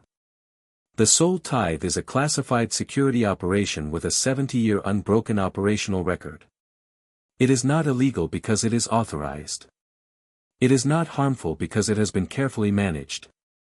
And it is not public because public disclosure would create exactly this kind of, he gestured at the letter, irrational response. Percy said nothing. He wrote something in his notebook, very small, and did not share what it was. Umbridge was looking at Fudge with the expression of a woman formulating a next move. The boy is at Hogwarts for the duration of the tournament, she said. He has an established record of disruptive behavior, emotional instability, and a tendency toward attention-seeking that goes back to his first year. She set her teacup down. I'm sure, with the right framing and the right placement of the right people in the right positions, we could present a compelling case that this is all part of a rather disturbing pattern. Fudge looked at her. You're suggesting we discredit him. I'm suggesting, she said sweetly, that we provide context. Percy's quill moved again, very small, in the notebook. The briefing continued. Outside Fudge's window, London went about its business under a cold October sky, and in the city below the city, in the deep chambers of Gringotts, Grimsever's Warward team rotated watch schedules with the practiced efficiency of soldiers who have identified the beginning of a campaign and are very, very comfortable with that. Chapter 4, The Interior War. Percy Weasley had always been good at compartmentalization. It was, if he was honest with himself, which he was, privately, in the specific hours between midnight and 2 in the morning when the ministry corridors were empty and his desk lamp was the only light on the entire floor, the skill he was most genuinely proud of. Not his academic record, not his prefect badges, not the junior assistant position that his mother had cried over and his father had shaken his hand for with an expression of pride that Percy had understood even then was slightly complicated. Those things had required work and discipline and intelligence, which were solid but learnable qualities. Compartmentalization was a gift. The ability to hold something difficult in one mental space while occupying another space entirely, functioning normally in the world of the second space, not letting the first one bleed. He'd been using it since Thursday. What he'd found in the restricted records room, which he had legitimate access to, as junior assistant, for the purpose of pulling historical precedent documents related to the blood debt defense strategy his supervisor had asked him to research, was not in a sealed file. It was not hidden behind extra wards or locked in a classified subsection. It was sitting in the standard gray filing boxes of the Classified Executive Orders Archive, under the year 1749, in a folder labeled with a ministry designation code that would have meant nothing to anyone who hadn't specifically been looking for it. He'd specifically been looking for it. The document inside was 7 pages. Written in the formal ministry hand of the mid-18th century, precise and careful and thorough in the way that official documents of that era were, the sort of writing that came from people who understood they were making a record and wanted it to be unambiguous. It authorized the sole tithe in full. It described the mechanism, remote harvesting via signature-keyed enchantments. It described the population, magical orphans and children with non-magical guardians, specifically selected for the absence of advocates with magical legal standing. It described the purpose, power sourcing for the Statute of Secrecy's foundational enchantment. It described the renewal procedure, automatic, annual, requiring only the sitting minister's countersignature. And it described the scale. In 1749, the target was 6 to 12 fragments annually from a pool of no more than 10 children. Carefully limited. Monitored. The document used the word sustainable. There were 6 annual review documents attached. The scale had grown every decade. By 1800, 30 children. By 1900, 75.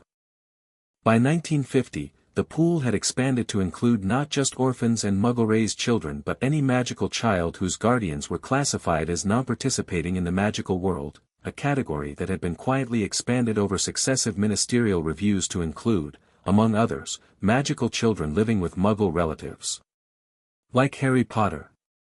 The most recent review document was dated 1993, countersigned in Fudge's unmistakable handwriting. Percy had sat in the restricted records room for 45 minutes with those 7 pages and their 6 attachments spread across the desk in front of him. He was very good at compartmentalization. He had put the part of him that was thinking about his brother's best friend, 14 years old, 8 years old when it started, his birthday, 11 fragments on his birthday, into the first compartment, and he had occupied the second compartment, the functional one, and he had read every page with the methodical thoroughness of someone building a case. Then he'd put everything back in the gray filing box, replaced it on the shelf, walked out of the restricted records room, and gone back to his desk.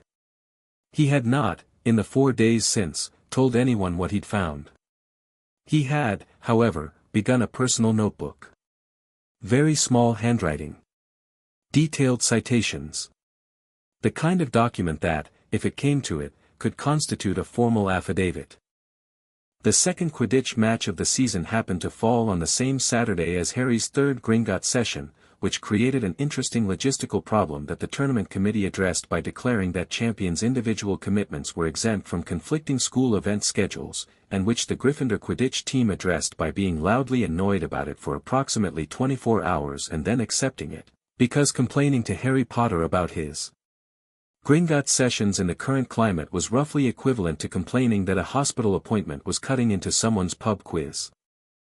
Harry went to Gringotts at 2, returned at 4:30, and then sat in the stands for the last 20 minutes of the Gryffindor-Hufflepuff match with Hermione and Neville, arriving to find the score 80-60 in Gryffindor's favor and Cedric Diggory, the Hufflepuff champion, and therefore nominally Harry's tournament competitor, diving hard after what turned out to be a fake snitch maneuver by the Hufflepuff seeker. He watched Gryffindor clinch at 150-80 and joined the post-match celebration in the common room for an hour before going to bed. He was, by the count of the day's session, at 44 fragments. The 11th session, Ash Vale had said, had shown an anomaly. Not a problem, the word she used was development. The reintegration of the 12th through 19th fragments had progressed normally, clean and integration positive, no rejection scarring. But when the 20th came home, a fragment taken at age 9, a specific and identifiable one from the baseline record, tagged in the instruments as primary emotional resonance, Tier 1, the instruments had registered something that Ash Vale described with careful precision as a cascade effect. The surrounding fragments, both the newly returned ones and the original 21, had responded to the Tier 1 fragments reintegration by realigning. Like a row of magnets flipping to correct orientation. It had lasted approximately 10 seconds and Harry had experienced it as a single moment of perfect, absolute clarity in which the world made complete sense and then faded back to normal, leaving him slightly dazed and Ashvale writing notes at a speed that suggested considerable excitement beneath her professional composure. "That is new," she said. She said it the way scientists say things are new, as though novelty is a gift, which Harry supposed for a soul reader it was. "Good new or bad new?" he asked. "Productive new," she said. "Your core is not merely accepting the fragments. It is using the reintegrations to restructure. The 21 you were left with had arranged themselves around the fracture scar from the killing curse deflection. I mentioned this in our first meeting, and now, as the returned fragments fill in around them, the original 21 are shifting back toward their natural positions. The scaffold is becoming a foundation." She paused. "What this means practically is that your magical capacity will not increase linearly. It will increase in surges as structural coherence improves." "So I'm not just getting stronger gradually," Harry said. "You are getting stronger and more coherent simultaneously," she said. "They are not the same thing. A powerful incoherent core is like a flooded river, enormous energy, unreliable direction. A coherent core at the same power level is something else entirely." She looked at her instruments for a moment, then at him. "Mr. Potter, I want to be straightforward with you about something." "Go ahead." "When restoration is complete, not at 50 fragments, not at 70, but at 94, I do not know what the complete picture will look like. I can extrapolate from the partial data we have and tell you that it will be exceptional. But the specific combination of your natural core density, the fracture scar restructuring, and the coherence effects we are observing in these sessions is unprecedented. I have read every documented soul reintegration case in Gringotts records going back 200 years. She set down her stylus. None of them show this pattern. Harry looked at her steadily. "Does that worry you?" "No," she said. "It interests me enormously." A pause. "I thought you should know." He'd carried that home on the port key with him. 44 fragments, unprecedented pattern, and somewhere ahead of him, 50-odd more waiting to come back from a ministry vault. He lay in his dormitory bed and looked at the ceiling and did the thing he'd been doing every night since the first session, pressed his palm flat against his sternum and listened. Louder now. Distinctly. The way a sound becomes louder when you walk toward its source. He lay there with it and fell asleep, and this time he dreamed, not of Voldemort, not of the graveyard, not of green light and his mother's voice. He dreamed of flying. High and fast and completely alone, with the whole of Scotland spread out below him and the sky enormous above and the sense of absolute complete self that he'd been chasing the edges of for as long as he could remember, not chasing now, just inhabiting, just being, just. He woke up at 6 in the morning before his alarm, completely alert, and lay there for a moment feeling the dream dissolve and the waking world assemble itself around him, and thought, 50. Ashvale said at 50. The ministry made its move on a Wednesday. It came in the form of a Daily Prophet article, 2 pages, prominent placement just below the fold on page 1, with a headline that Harry read at breakfast with the flat, assessing attention he'd been developing for anything ministry-related. Potter's Gringotts visits, experts raise concerns about Goblin influence on vulnerable youth. He read it. The article featured quotes from 3 unnamed ministry officials, a named child psychological specialist named Brunwick who had apparently spoken to neither Harry nor anyone who knew him, and a sidebar piece by a journalist named Rita Skeeter that was nominally about Goblin political history but was structured, with some skill, to suggest that Goblin blood debt declarations had historically been used as leverage in broader political campaigns. The piece never said Harry was lying. It never said the soul theft hadn't occurred. What it did was spend 800 words building a careful architecture of implication: vulnerable boy, traumatic history, older and politically motivated institution, history of Goblin anti-ministry activism, question of whether Harry truly understood what he was a part of. It was, Harry thought, genuinely well constructed. If he'd read it a month ago, before Gringotts, before 44 Fragments, he might have found it unsettling in the particular way that public doubt always unsettled him, that sharp anxious question of whether the world was seeing something about him that he couldn't see himself. He might have started second-guessing. He didn't second-guess. He set the paper down and said to Hermione, "Brunwick. Can you find anything about him?" She already had famous witches and wizards of the 20th century open. Dr. Aldous Brunwick. Child magical psychology, yes. Also listed as a contributor to 3 ministry educational policy reviews in the last decade. She looked up. He's ministry adjacent. So they used someone with academic credentials who has ministry ties to suggest I'm being manipulated, Harry said. Without him ever having to talk to me. Technically they haven't libeled you, Hermione said, with the tone of someone who found that fact extremely annoying. Everything in the article is framed as concern and question rather than statement. Skeeter, Ron said, from the other side of the table, in a tone of profound personal displeasure. He'd had his own complicated history with her tournament coverage. She's ministry-friendly when it suits her. Harry looked at the article again. He thought about Razorscale saying, they will suggest that your emotional instability, your history with Voldemort, the Triwizard Tournament, your age, makes you an unreliable narrator of your own experience. She'd been right to the word. Okay, he said. This is the narrative attack. Which means the financial and legal pressure is working, they wouldn't have escalated to this if they weren't feeling it. He looked at Hermione. What do we do about Skeeter specifically?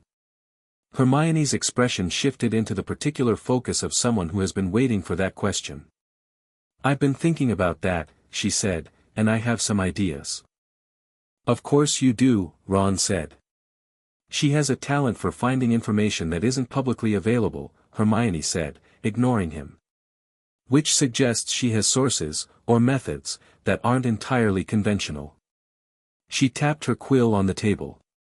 If we could demonstrate that her reporting methods are compromised, it would undermine the credibility of the entire piece. But that requires evidence, Harry said. Specific evidence, she said. Which I may be working on. How close are you? She looked at him with the slightly enigmatic expression she wore when she'd figured something out and was deciding whether the moment was right to share it. Close enough, she said. Give me another week. He nodded.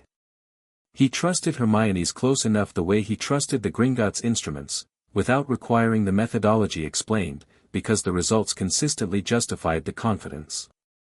Defense Against the Dark Arts on Thursday had the distinction of being simultaneously one of Harry's favorite and least favorite classes, depending entirely on which of its many rotating incarnations Hogwarts happened to have assigned. This year's version, Mad-Eye Moody, fell into the favorite category, not because Moody was comfortable or reassuring but because his classes operated on a principle Harry had found increasingly useful, what actually happens rather than what is supposed to happen. Moody didn't teach spell work. He taught combat reality.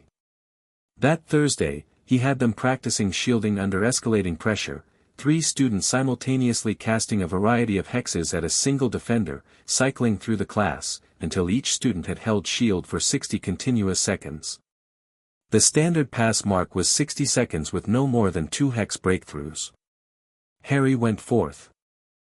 He'd been watching the first 3, Lavender Brown had made 47 seconds, Seamus 39, and Neville, who'd been working very hard this year and showing it, had made a clean 63 with 1 breakthrough.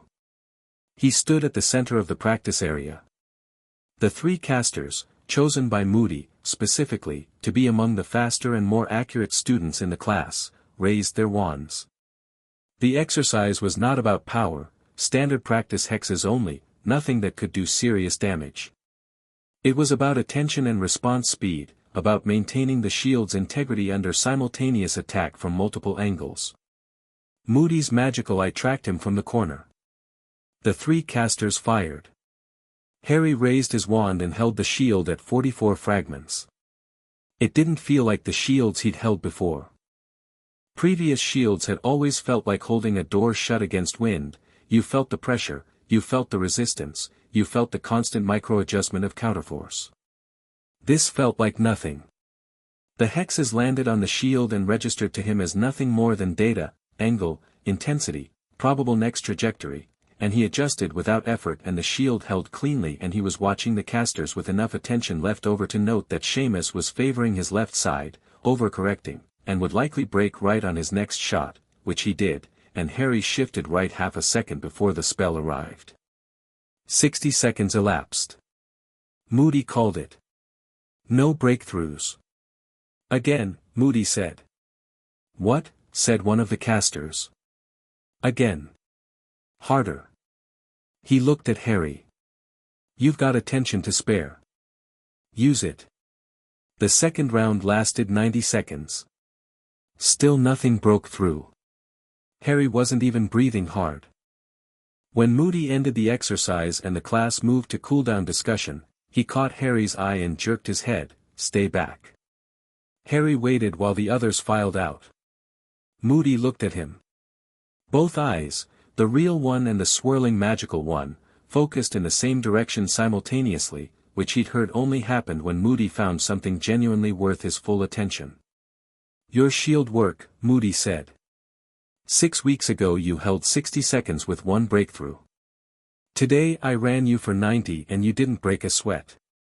His voice was its usual gravel, but stripped of the theatrical quality it had in full class mode. This was Moody talking to another person. What changed? Harry considered how much to say. Then he said, I've been going to Gringotts. The blood debt business. Moody studied him. Soul reintegration. You know about that? Harry said, slightly surprised. I know enough, Moody said. I was an Auror for 30 years, boy. I arrested 2 ministry officials in 1971 who I suspected of soul tithe coordination but couldn't prove. Nobody wanted to hear it. Something moved across his scarred face. They're giving you pieces of yourself back. Yes. And the ministry's fighting it. Yes. Moody was quiet for a moment. Constant vigilance, he said, suddenly, at full volume, which made Harry's heart rate spike before he registered it was directed at the empty doorway where 2 Hufflepuffs had been lingering to eavesdrop and were now retreating very quickly down the corridor. Moody looked back at Harry. They'll come at you personally, he said, back to the quiet register. They've done the article, which means their next move is more direct. Keep your guard up. Not just your magical guard, your political and social guard. Don't trust anything from ministry-adjacent sources that you haven't verified independently. Razorscale said the same thing. Smart woman, Moody said. It was the first time Harry had ever heard him compliment anyone without qualification. Don't waste the work she's doing. He waved a hand at the door. Go on, then. You've got somewhere to be. Tuesday sessions had become a fixed point in Harry's week, the thing his internal clock oriented around, more than classes or meals or the tournament preparation that was supposed to be consuming his attention. He arrived for his 4th session 47 minutes early, which Thistlewick received without comment beyond a slight elevation of one eyebrow, and sat in the antechamber writing Quidditch strategy notes until Ashvale appeared. This session was different before it started. The chamber had 4 goblins in it instead of the usual 2, and Razorscale was present rather than in her adjacent working room, and the copper stand held not 1 sphere but 2, a large one containing what looked like 15 distinct fragment lights and a smaller one alongside it containing a cluster of 4. The ministry made an attempt overnight, Razorscale said, without preamble. Harry looked up from the oak chair. What kind? They attempted to move 18 fragments from sub-level 9 to a secondary holding location in the Department of Magical Law Enforcement, she said. Our trace instruments registered the movement at 2:47 in the morning. We filed an emergency injunction with the ICW at 3 o'clock and contacted our War Ward teams simultaneously. She paused. The transfer was interdicted by our legal filing before physical execution was complete. The fragments are back in their original location. They were trying to hide them, Harry said. They were trying to make them harder to reclaim once our legal petition reaches full hearing status, she said. Which tells us they are beginning to take the ICW proceeding seriously. They would not take the risk of a transfer violation, which is what the ICW injunction charges them with now, in addition to the original soul theft declaration, unless they felt the original case was strong enough to win without additional obstruction. They think you're going to win, Harry said. We are going to win, she said. She said it the way Ashvale said the Corps is accepting integration, as an instrument reading, not a hope. The attempted transfer has also been disclosed to the press, Grimsever said from the doorway. He'd arrived while Razorscale was talking, in the quiet way warward commanders arrived places, one moment not there, next moment present, giving the impression of having always been there. The Oslo Review is running it in tomorrow's edition. The Cairo Gazette already has it. The Prophet will not, but at this point the Prophet's silence is its own story to anyone paying attention internationally. Harry looked at Grimsever. He'd only had brief contact with the war chief in previous sessions, a nod at the door, once, and a brief exchange during session 2 when Grimsever had wanted to confirm the portkey route security. Up close and in full attention, he was a different proposition from Razorscale. Where she operated at the temperature of deep, controlled certainty, Grimsever ran hotter, a focused, kinetic energy that reminded Harry, actually, of how he himself felt on a broom. Ready. Directed. Looking at the distance between the current position and the target. The Aurors who were watching the entrance, Harry said. Purple vision for 72 hours. Grimsever looked at him. Yes. Are they watching again? Different Aurors. Standard 6-hour rotation now. A slight pause. They are considerably more cautious about their positioning. Good, Harry said. He turned back to Razorscale. 15 and 4. What are these? The 15 are from your ages 8 through 10, the earliest extractions. The foundational fragments. They are also the most drained, they have been in active use the longest. She moved to the stand. Ashvale will return these as 2 separate procedures, the 4 first as a stabilizing layer, then the 15 once your core has established the new architecture. What do the earliest ones feel like? He asked Ashvale. When they come back. Ashvale considered how to answer. The earliest fragments carry the earliest contexts, she said. Age 8 through 10. What you were feeling during those years. What you understood about the world. She looked at him steadily. It may be harder than previous sessions. Not the reintegration itself, the content. He thought about age 8 through 10. The Desleys. The cupboard under the stairs. No friends, no birthday cake, no birthday acknowledged at all because apparently acknowledging his birthday conflicted with the primary household project of making him feel like his existence was an imposition. He thought about how small the world had been in those years, and how he'd learned to survive by making himself small enough to fit in it. Let's go, he said. The 4 came back first. Clean, fast, integrating before he'd finished adjusting to the initial rush. He felt them settle into the architecture Ashvale had described, foundational, structural, the way a cornerstone is different from the stones built on top of it. Then the 15. He'd prepared himself. He'd thought it through. He was ready. He wasn't ready. The 15 came back all at once, and what they brought with them was 8-year-old Harry Potter's entire emotional landscape, not as memory but as direct feeling, as if no time had passed and he was 8 years old and small and alone in the cupboard under the stairs on his birthday and something was being pulled out of him and he didn't know what it was, only that it hurt somewhere deeper than physical, somewhere he couldn't point to or explain, and the pulling lasted for a long time in. The way that pain lasting a long time rearranges you, he breathed. The white at the edges of his vision was back. His hands were white-knuckled on the armrests. Ashvale's voice came from somewhere close. Breathe, Mr. Potter. Let it move through. He breathed. He was not 8 years old. He was 14 years old and sitting in an oak chair in a Gringotts reintegration chamber, and he had 44 fragments plus 19 more coming back right now, 63 fragments, and the 8-year-old's grief was real and had always been real and had happened and could not be changed, but it was his grief now. It had been taken from him and used, and now it was back in the right place, and the right place, for it was here, inside him, belonging to him, no one using it for power, no one converting it into infrastructure for a government that had decided he wasn't important enough to protect. His hands loosened on the armrests. The white at the edges faded. He sat for a while with his eyes closed and his breathing even, and the 63 fragments arranging themselves, and when he came back to the room the first thing he was aware of was Hermione's hand on his arm, not squeezing, just present, and Ron sitting forward on his bench near the wall with his elbows on his knees and his jaw set in the expression he wore when he was very angry and had nowhere to direct it. "Done," Ashvale said quietly. "Core integrity at 67%. The cascade effect is more pronounced this time.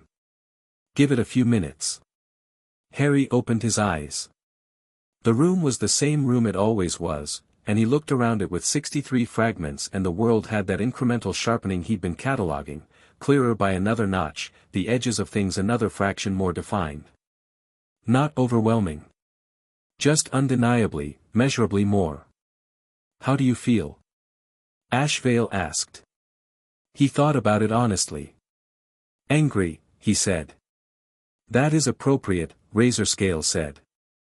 "Not out of control," he added.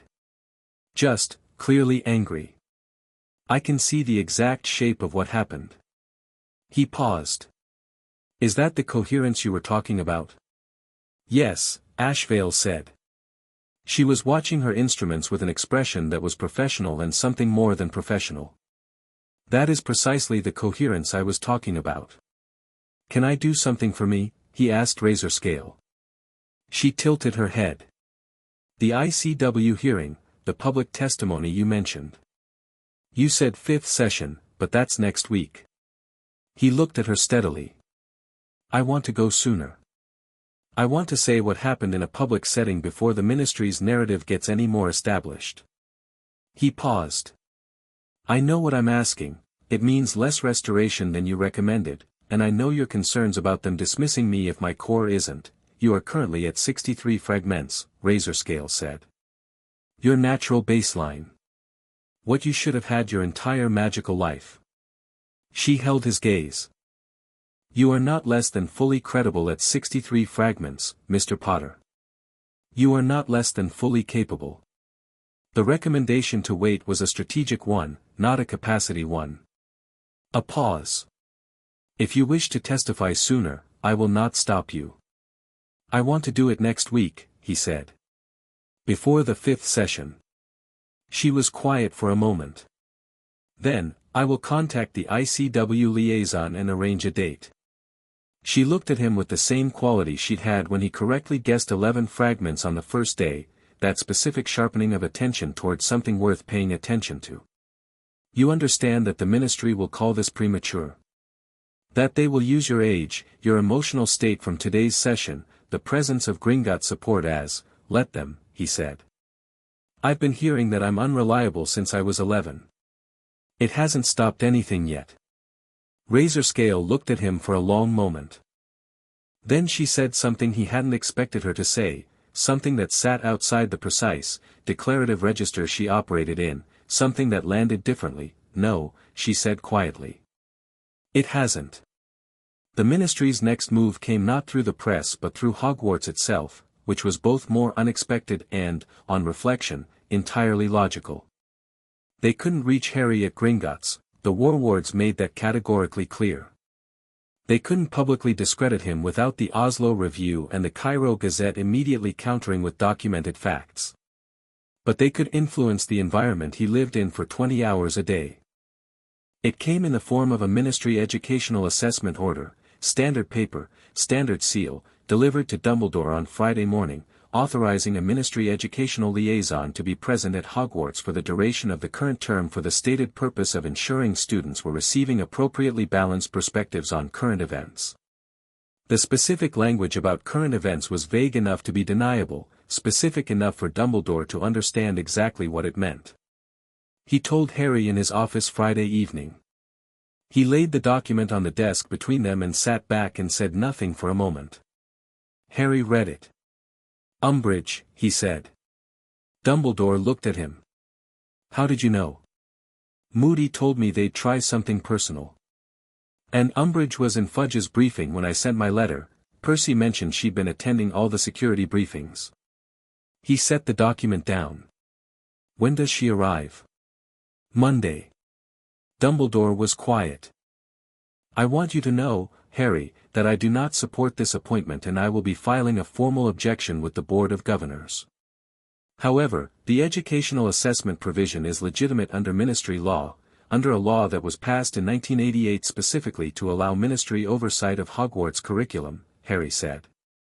He'd looked it up after Razorscale's comment about the ministry's institutional architecture, which was a direct response to the Goblin political history module that was briefly on the curriculum from 1984 to 1988 and got removed under ministry pressure.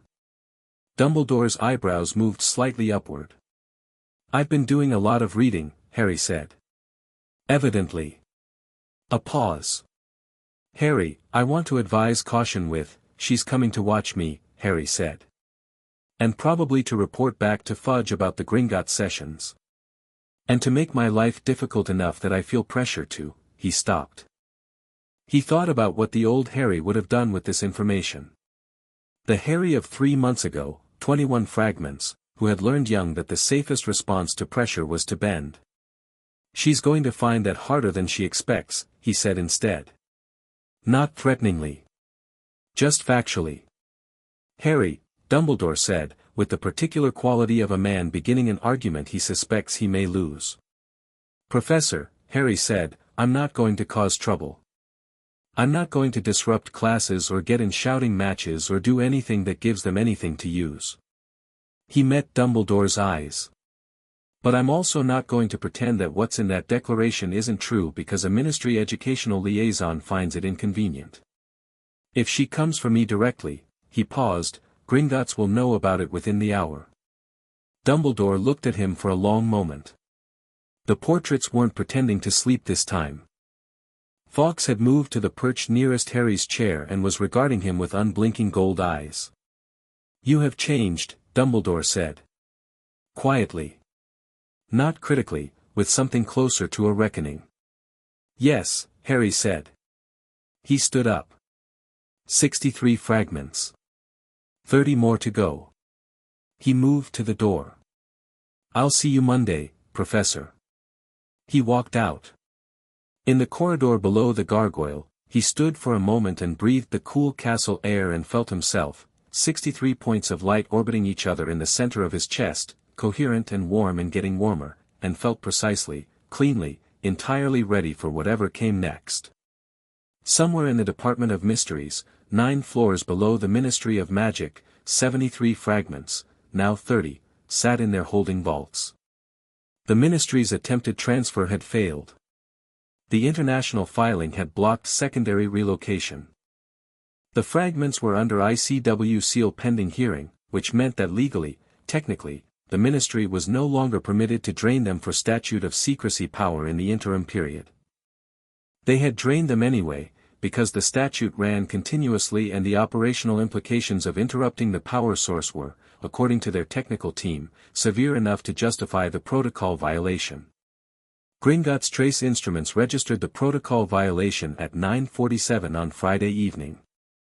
Razorscale added it to the ICW filing as Exhibit 47 at 10 o'clock. At 11, Grimsever deployed a secondary Warward team with a specific operational instruction: locate the conduit line between the Ministry holding vaults and the statute's power architecture and document its exact configuration. Not disrupt. Not damage. Document. They returned at 2 in the morning with complete schematics. Razorscale looked at the schematics for a long time. Then she called Ashvale. Look at this, she said, when Ashvale arrived. She spread the schematics on the table. The conduit configuration. Do you see what I see? Ashvale looked. She looked for almost a minute. Then she put her finger on a specific junction point in the diagram, not the main power line, not the holding vault connection, but a tertiary branch about a third of the way along the overall structure. The scar, Ashvale said. The scar, Razorscale confirmed. The scar from the killing curse deflection on Harry's forehead. Documented in the audit as an accidental structural scaffolding that had kept his depleted core viable. The schematics showed that the Ministry's statute of secrecy conduit had, at some point in the last 13 years, developed a passive resonance connection to that scar, a parasitic thread, thin enough that it had never triggered the standard monitoring instruments, that drew on the scar's structural energy alongside the fragment energy.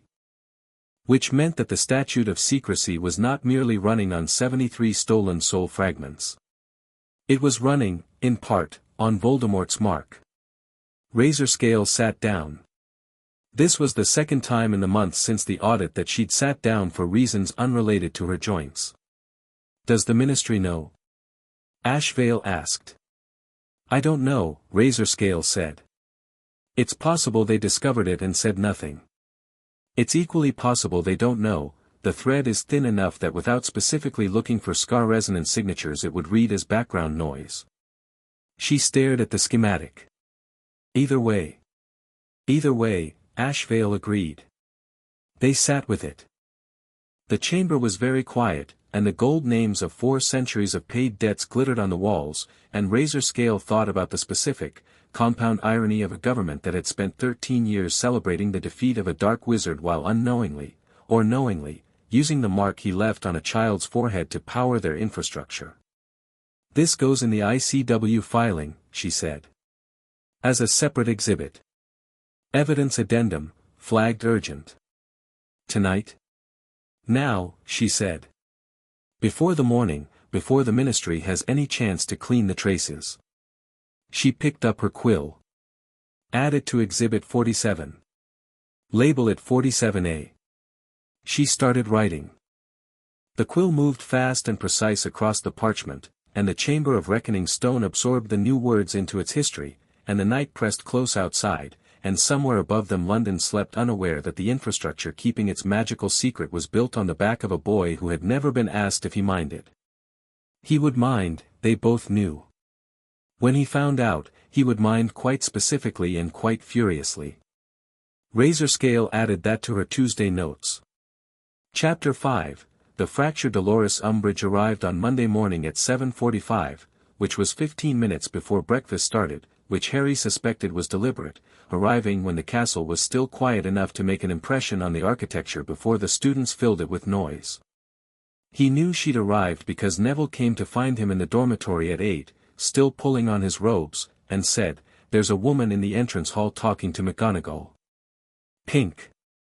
Very pink. McGonagall looks like she's swallowed a wasp."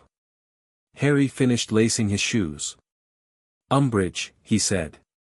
"Yeah," Neville said. "Figured. She's carrying a clipboard." "Of course she is." Harry stood up. "Let's go to breakfast."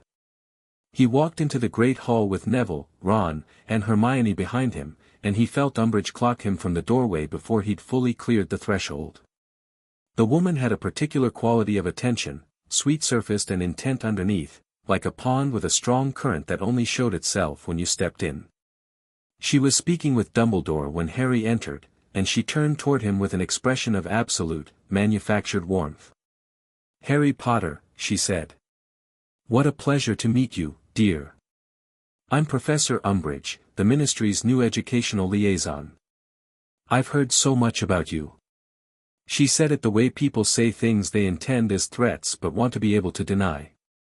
"Professor," Harry said pleasantly, and sat down for breakfast. He didn't look back at her. He'd found, in the weeks since the Gringotts sessions had started changing the texture of his thinking, that the most useful thing he could do with people who wanted him to react was to simply not react. Not through suppression, the old, exhausted habit of swallowing things because it was safer. Through genuine, grounded disinterest. Umbridge wanted visible discomfort. She'd find it difficult to manufacture what wasn't there. Hermione sat beside him. "She'll be attending classes," she murmured. McGonagall was told to provide her full schedule access. Let her attend, Harry said. He helped himself to toast. She'll be watching you specifically. Good. Then she'll see me attending classes and doing my work and having nothing interesting to report. Ron looked at him across the table. You're going to drive her mad, he said, with the specific satisfaction of someone who finds that prospect deeply appealing. I'm not going to do anything, Harry said. That's the whole point. Umbridge sat in on 4 classes that Monday. Defense against the dark arts, transfiguration, potions, and history of magic, in that order, with her clipboard and her sugary attention and the particular quality of observation that was less about learning and more about cataloging. In defense, Moody noticed her within approximately 30 seconds of her entering and spent the entire class period with his magical eye trained on her regardless of where he was standing, which Harry suspected was deeply uncomfortable for someone who was not accustomed to being watched while she watched. In potions, Snape was elaborately courteous to her in a way that was somehow more hostile than open rudeness, offering her tea that she hadn't asked for and answering her clipboard questions with responses that were technically informative and contextually useless, in the manner of a man who has been performing bureaucratic obstruction for decades and considers it an art form. In History of Magic, Binns didn't acknowledge her at all, which was not a deliberate choice but had the same effect. In Transfiguration, McGonagall taught the class perfectly normally and ignored Umbridge with the focused, comprehensive thoroughness of someone who has decided that another person simply does not exist. Harry watched all of this with 63 fragments and found it instructive. The Ministry's representative was being stonewalled by every teacher in the building with the coordinated effectiveness of people who hadn't needed to discuss it, who had simply, independently, reached the same conclusion about what to do. That was, he thought, probably the strongest institutional support he'd received at Hogwarts since his name came out of the goblet. After dinner, Umbridge found him in the corridor outside the library. She had positioned herself just past the corner so that the approach from the library put you face to face with her before you had time to redirect. It was a neat piece of spatial management. Harry noticed it and kept walking and stopped a comfortable 2 feet from her, not defensive, not aggressive. Just standing. Harry, dear, she said. The clipboard was gone. This was personal register mode, soft pink robes and the wide eyes of someone performing concern. I've been hoping for a quiet word. Of course, he said. I just wanted you to know that the Ministry is fully aware of the stress you've been under, she said. The tournament, and now this Gringotts situation, it must be terribly overwhelming for a boy your age. We only want to make sure you have the right support. That's kind, he said. Of course, these things can sometimes be, she tilted her head, taken advantage of. By people with their own agendas. Goblins, for instance, have a very long history of using vulnerable situations for political purposes. I went to Gringotts, Harry said, without raising his voice, without any particular emphasis, just matter-of-factly, because they found 73 fragments of my soul in a ministry vault. They've shown me the instruments, the documentation, the audit records, the fragment traces, and the restoration process. At 63 fragments, I feel more like myself than I have since I was 8 years old. He paused.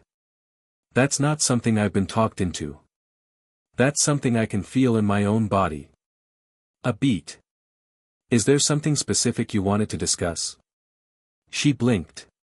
The warmth flickered for just a moment, one frame, a strip of genuine response breaking through the performance, and in it he saw something specific. She'd expected the conversation to go differently.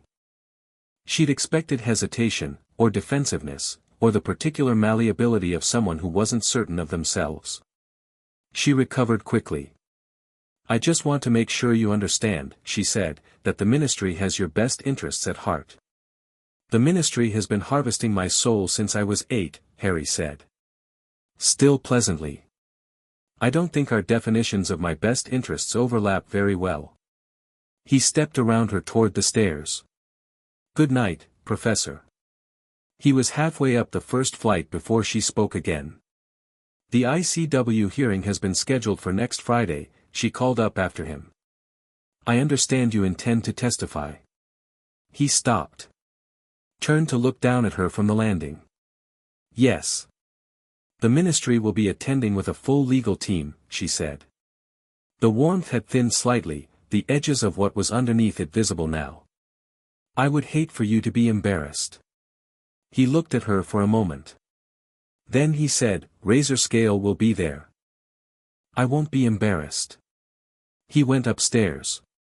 In the dormitory, he sat on his bed and wrote to Razorscale, not through the formal courier system but through the direct contact method she'd established in Session 2, a small copper coin communication token that sent messages as vibration-coded patterns to a matching coin in Razorscale's pocket. He tapped the message out, Umbridge is here. She told me about the ICW hearing date. She knows I'm testifying. Assume the ministry will attempt to reframe the hearing scope. The reply came within 3 minutes, which meant Razorscale had been awake, assumed.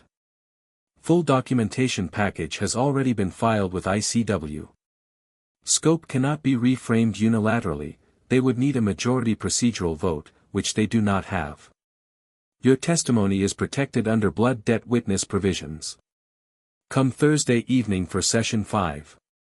Then testify Friday morning. He read it twice, then put the coin away and picked up his defense essay and worked on it until 11, which was normal, and went to sleep, which was also normal, and dreamed nothing. The week moved with the particular quality of a week that knows it is building towards something.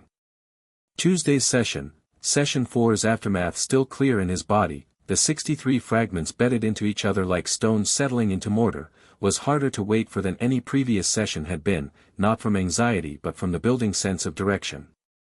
Like watching the sky turn the specific color of pre-dawn and knowing that light was coming regardless.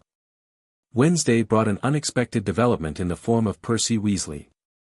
He arrived at Hogwarts unannounced, not in his junior assistant capacity, because this was not an official ministry visit. He arrived in civilian robes on a Wednesday evening, presented himself at the front gate, and asked to see his family. The Weasley brothers were informed by McGonagall that Percy had arrived and would like to have dinner with them, which produced a reaction from Ron that went through surprise, suspicion, cautious hope, and defensive frost in about 4 seconds, all while maintaining the external expression of someone who had received moderately interesting news. They ate in a small side room that McGonagall had quietly made available.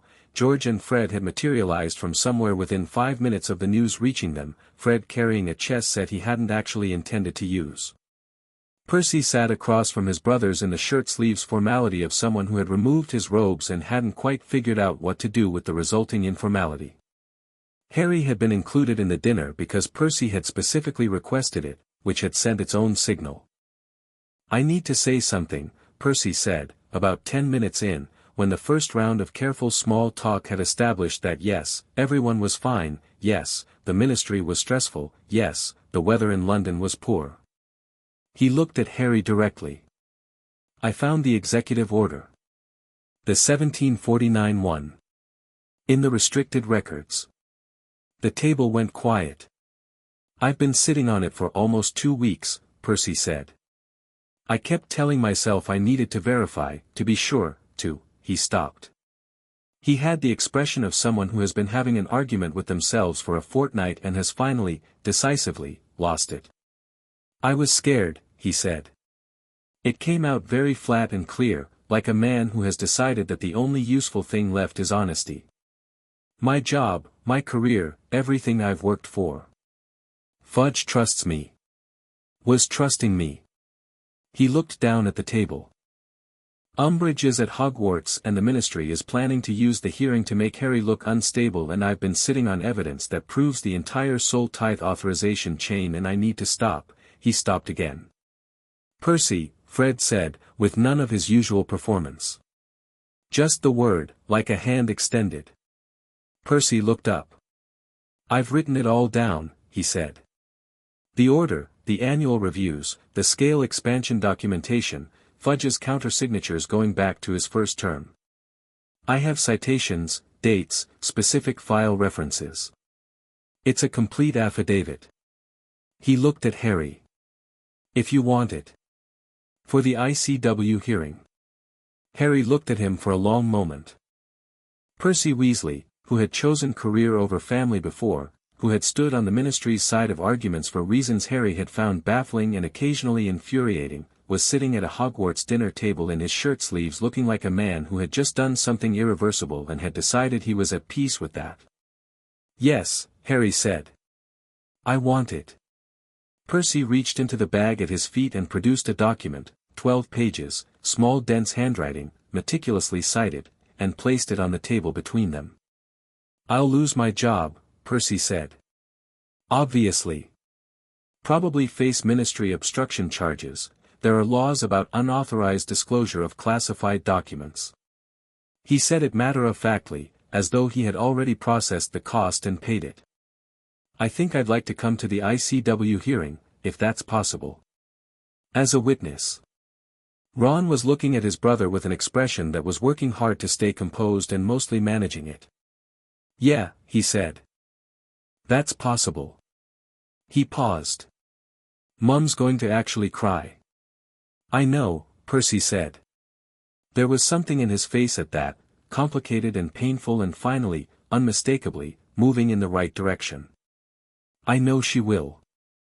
Harry sent the affidavit to Razorscale by secure courier that same night, with a note, Percy Weasley. Ministry Junior Assistant. Has primary source documentation of the complete authorization chain. Willing to testify. The reply came in the morning, "I have read it. This is exceptional. He will have full ICW witness protection under blood debt proceedings provisions. Tell him to arrive at Gringotts Friday at 8 o'clock. A pause, then a second vibration, tell him he did the right thing. Harry passed both messages to Percy over breakfast. Percy read the second one twice and nodded once, in the tight, controlled way of someone who hasn't decided yet whether he's going to cry and is currently winning the argument with himself. Thursday came cold and crystal clear, and Harry went to Gringotts for session 5. He'd felt the difference between 63 and the previous baseline every day that week, in classes, in conversations, in the easy, undramatic clarity with which he was moving through things that had previously required more effort. Not dramatically. Not in ways that anyone who didn't know him well would have noticed. But in the quality of his own experience, in the extra sliver of presence that he'd been cataloging since session 1, now thick enough to have a texture to it. Session 5 began with Ash Vale at her instruments and Razorscale standing not near the wall but behind Harry's left shoulder, present in a way that felt supportive rather than supervisory. Grimsever was at the door. 4 goblins at instruments. The full team. 12 fragments today, Ashvale said. Ages 11 through 13. These are the most recently taken, and therefore the least drained, but they come from a period of significant magical and emotional intensity. She looked at Harry. First year through third year. Do you want me to enumerate what each period contained, or, no, Harry said. I'd rather just receive them. She nodded. 2 spheres, 6 fragments each. First sphere. Year 11. First year. The sorting. The strange, dizzy expansion of the magical world opening itself to him. The troll on Halloween. Quidditch. The mirror of Eriste and his parents' faces looking back at him with such warmth that he'd stood there for hours in the dark. The feeling of Voldemort behind Quirrell's face and the specific, strange absence of fear in that moment, not bravery, exactly, just the flat recognition that this was happening and he had to move through it. The fragments from that year came back with the emotional residue of someone encountering the world for the first time. Not the fear or the difficulty but the underneath of it, the constant, barely processed wonder that Harry had never quite let himself acknowledge because acknowledging wonder felt vulnerable in a way that acknowledging danger didn't. He'd spent first year marveling at everything and pretending he wasn't, because the Dursleys had spent so long making wonder seem stupid and naive and he hadn't finished unlearning that yet. He breathed through it. Let it settle. Second sphere. Second year. The chamber. The basilisk. The dark, horrible stretch of Ginny being taken and Tom Riddle's diary and the specific terror of the chamber itself, the bones, the long still body, the green glimmer of the basilisk's dead eye through his closed lids. He'd been 12. He'd gone into that chamber with a sword he barely knew how to use and a plan that amounted to don't let your friend die and nothing else. The fragments from second year were charged differently from first years. Darker. The wonder was still there, but it had matured into something more complicated, a specific understanding that the world was not just marvelous but also genuinely dangerous, and that those two qualities were not mutually exclusive, that something could be terrible and worth experiencing simultaneously. He'd learned that at 12 in a dungeon. That was when he'd stopped waiting for someone else to handle things. Third year's fragments came last. Serious. The revelation of it, not the danger, but the specific, enormous feeling of nearly having something he'd wanted his whole life. Nearly. That summer of first learning about him, the dread of it, the dementors and what they pulled up from him every time they came near, the grief they showed him that he hadn't known was that big, hadn't known he'd been carrying. And then the truth of Sirius, and the brief, incandescent hope of family, real family, chosen, earned, possible, and then the moonrise and Pettigrew gone and the whole thing slipping through his hands. He sat with the grief of that for a moment. It was not new grief. He'd always had it. But at 21 fragments he'd experienced it through a buffer, dulled, at a distance, hitting him less directly than it should have. At 75 fragments it hit him clean. Full weight. Exactly what losing a chance at the thing you've wanted most your whole life actually feels like. He breathed. Let it be exactly as big as it was. Waited for it to find its place, which it did, which was what things did when they belonged to you. He opened his eyes. 75, Ashvale said. She was watching her instruments with an expression that had moved cleanly past professional into something that just was what it was. Core integrity at 79%. The cascade effect is active across all previously integrated fragments simultaneously. She paused. Mr. Potter. I have to tell you that the readings I'm seeing right now are unprecedented, Harry said. Are extraordinary, she said, which was slightly different. 80% projected by morning. Rising. He stood from the chair. He did it too fast and the room tilted more sharply than usual and Grimsever moved from the door, but Harry had already found his balance, quickly, reflexively, without conscious effort. He stood and the room leveled out and he was standing with 75 fragments and the world was the sharpest it had ever been, which meant it was still going to get sharper. He held that thought and found it did not frighten him. Razorscale was watching him with the quality she'd had since the beginning, the full, 300-year attention of a being who had been waiting for something without knowing exactly what it would look like. Tomorrow, he said. Tomorrow, she said. That evening, with the clarity of 75 fragments and 12 hours before the ICW hearing, Harry did something he'd been avoiding doing since the audit report first arrived. He wrote to Sirius. Not about the hearing, not about the strategy, not about the ministry. He wrote about what it had felt like when third year's fragments came back, the specific, undiluted weight of the hope and loss of it, grief received at the proper volume for the first time. He wrote about what the Dementors had shown him and what he'd understood about the size of what he was carrying only now, at distance, with more of himself available to understand it. He wrote about the mirror of Eriste and his parents and the wish he'd never quite admitted to himself most directly. He wrote, I think what I wanted most, before I knew you, before any of it, was just someone who was mine. Not a hero's parents or a prophecy's subject or a symbol. Just mine. I think I've been afraid to want that very directly because every time I've gotten close to it something has taken it away. I didn't know that was how I felt about it until today. He folded the letter and addressed it to Sirius's current hiding location and sent Hedwig out into the cold clear night. Then he sat on the dormitory windowsill with his feet tucked up and watched the owl go and felt the night air on his face and thought about tomorrow with the quality of attention that 63 fragments had started to develop and 75 had sharpened further, clear-sighted, settled, without the familiar anxiety noise that had always accompanied any event that mattered. Just the fact of tomorrow, arriving steadily, everything pointing toward it. Hermione knocked and came in at 9. She sat on Ron's bed. Ron was playing chess with the twins somewhere, and she had her notebook but she didn't open it. She looked at Harry for a moment with the expression she wore when she'd been thinking about something for a while and had decided it was time to say it. "How are you actually?" she asked. "Good," he said. And then, because 75 fragments made the word good slightly insufficient, he tried again, clear. "Angry in the right ways. Ready."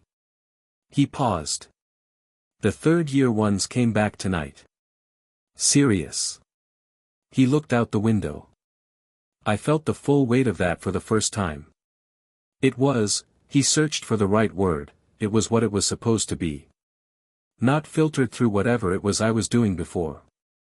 She was quiet for a moment. Then, "I'm glad you're getting them back," she said, simply. "Me too." Another moment. Then Hermione, who researched things because it was how she showed care for them, the love language of documentation, said, "I found out about Skeeter." He looked at her. "What did you find?" She reached into the notebook and produced not notes but a small glass jar. Inside it, a beetle. Glossy, copper-tinged, with markings around its antennae that were, now that he looked closely, distinctly jewel-like. Distinctive. "She's an unregistered animagus," Hermione said. "She transforms into a beetle. She was getting into private spaces. Listening to conversations she had no right to hear." She held up the jar. "I've had her for 5 days. She is fine. She can transform back when I choose to let her." Harry stared at the jar. Then at Hermione. "You caught Rita Skeeter?" "Yes. And you've had her in a jar for 5 days. She's been perfectly comfortable. It's a good jar." Hermione set it on the bedside table. "The point is, I have her.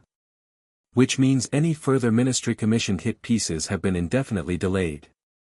And more importantly," she paused, and something in her expression became the specific kind of careful that meant she was about to say something significant, "I can document her illegal activity, including every article she wrote using information obtained through unauthorized animagus surveillance.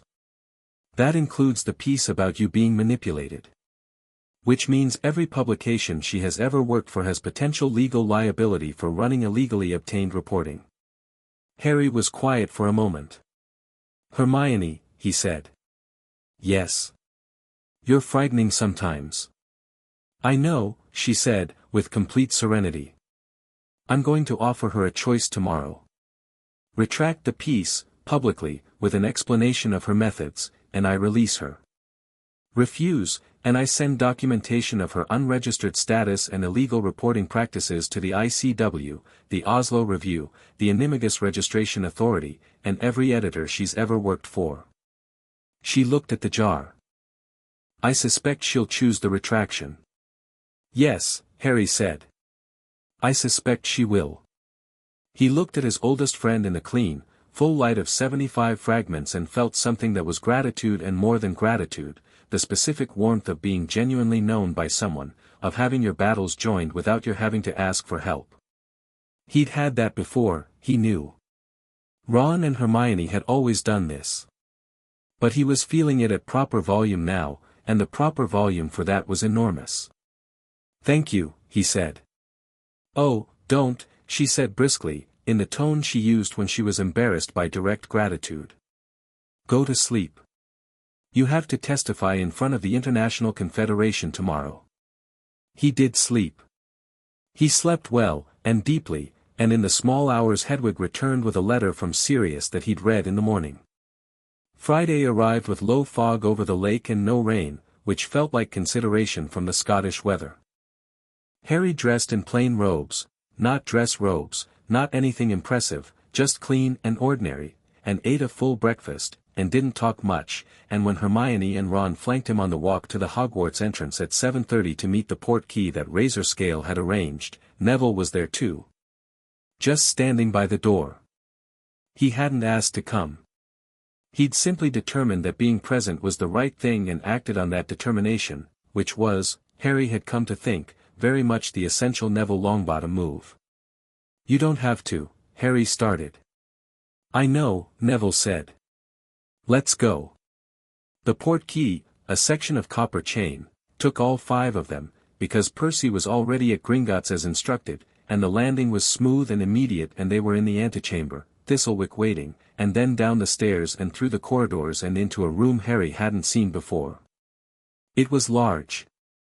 Not the Chamber of Reckoning's focused intimacy or the reintegration chamber's careful specificity, this was a proper meeting room, long table of black stone, chairs on both sides, the Gringotts crest on every wall alongside the crest of the International Confederation of Wizards, a circle of wands and an open book. 4 ICW officials sat on one side of the table in the formal robes of international observers. They were from France, Egypt, Norway, and, Harry blinked, America. Razorscale sat at the near end, with Grimsever and Ashvale and 2 other goblins Harry recognized from his sessions. Alongside them, to Harry's surprise, Albus Dumbledore, in his most formal purple robes, who met Harry's eyes with a steady, quiet, unperformed seriousness that was nothing like any version of him Harry had seen before.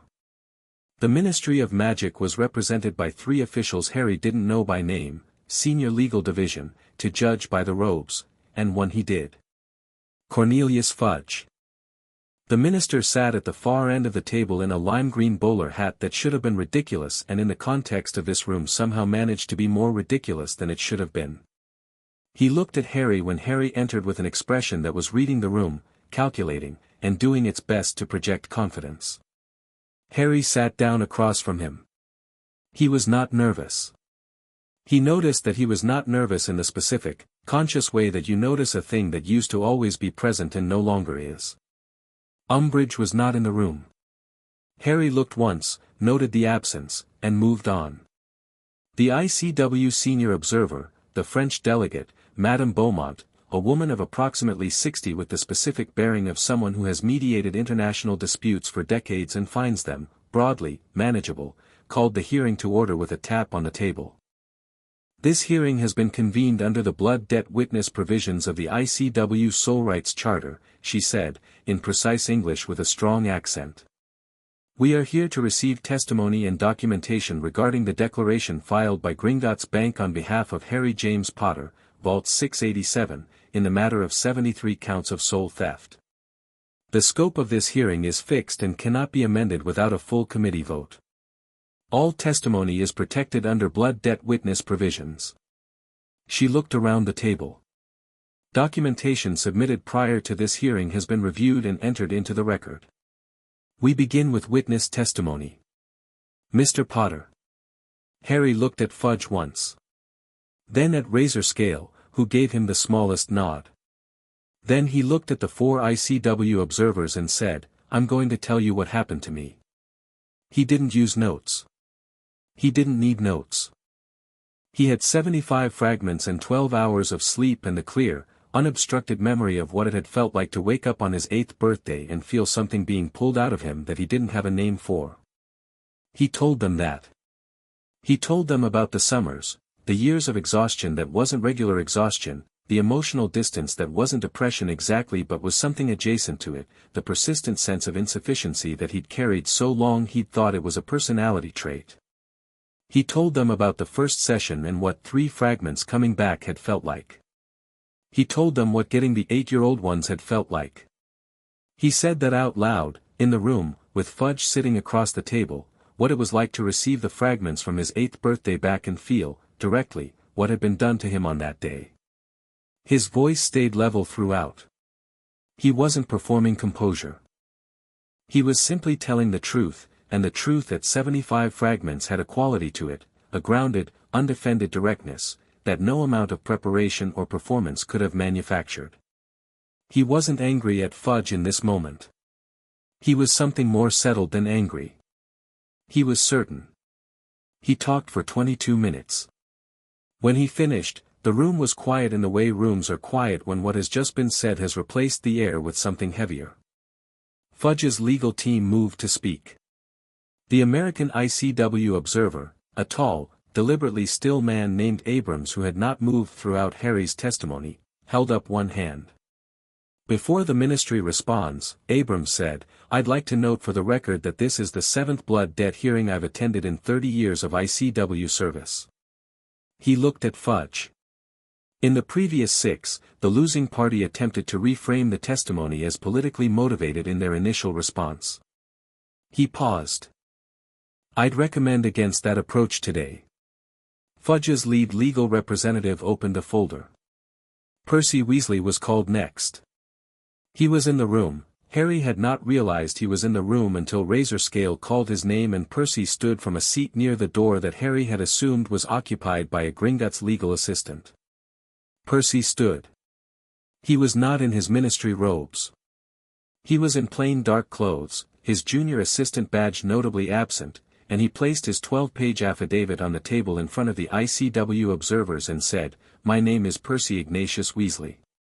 Until this morning, I was junior assistant to the Minister for Magic.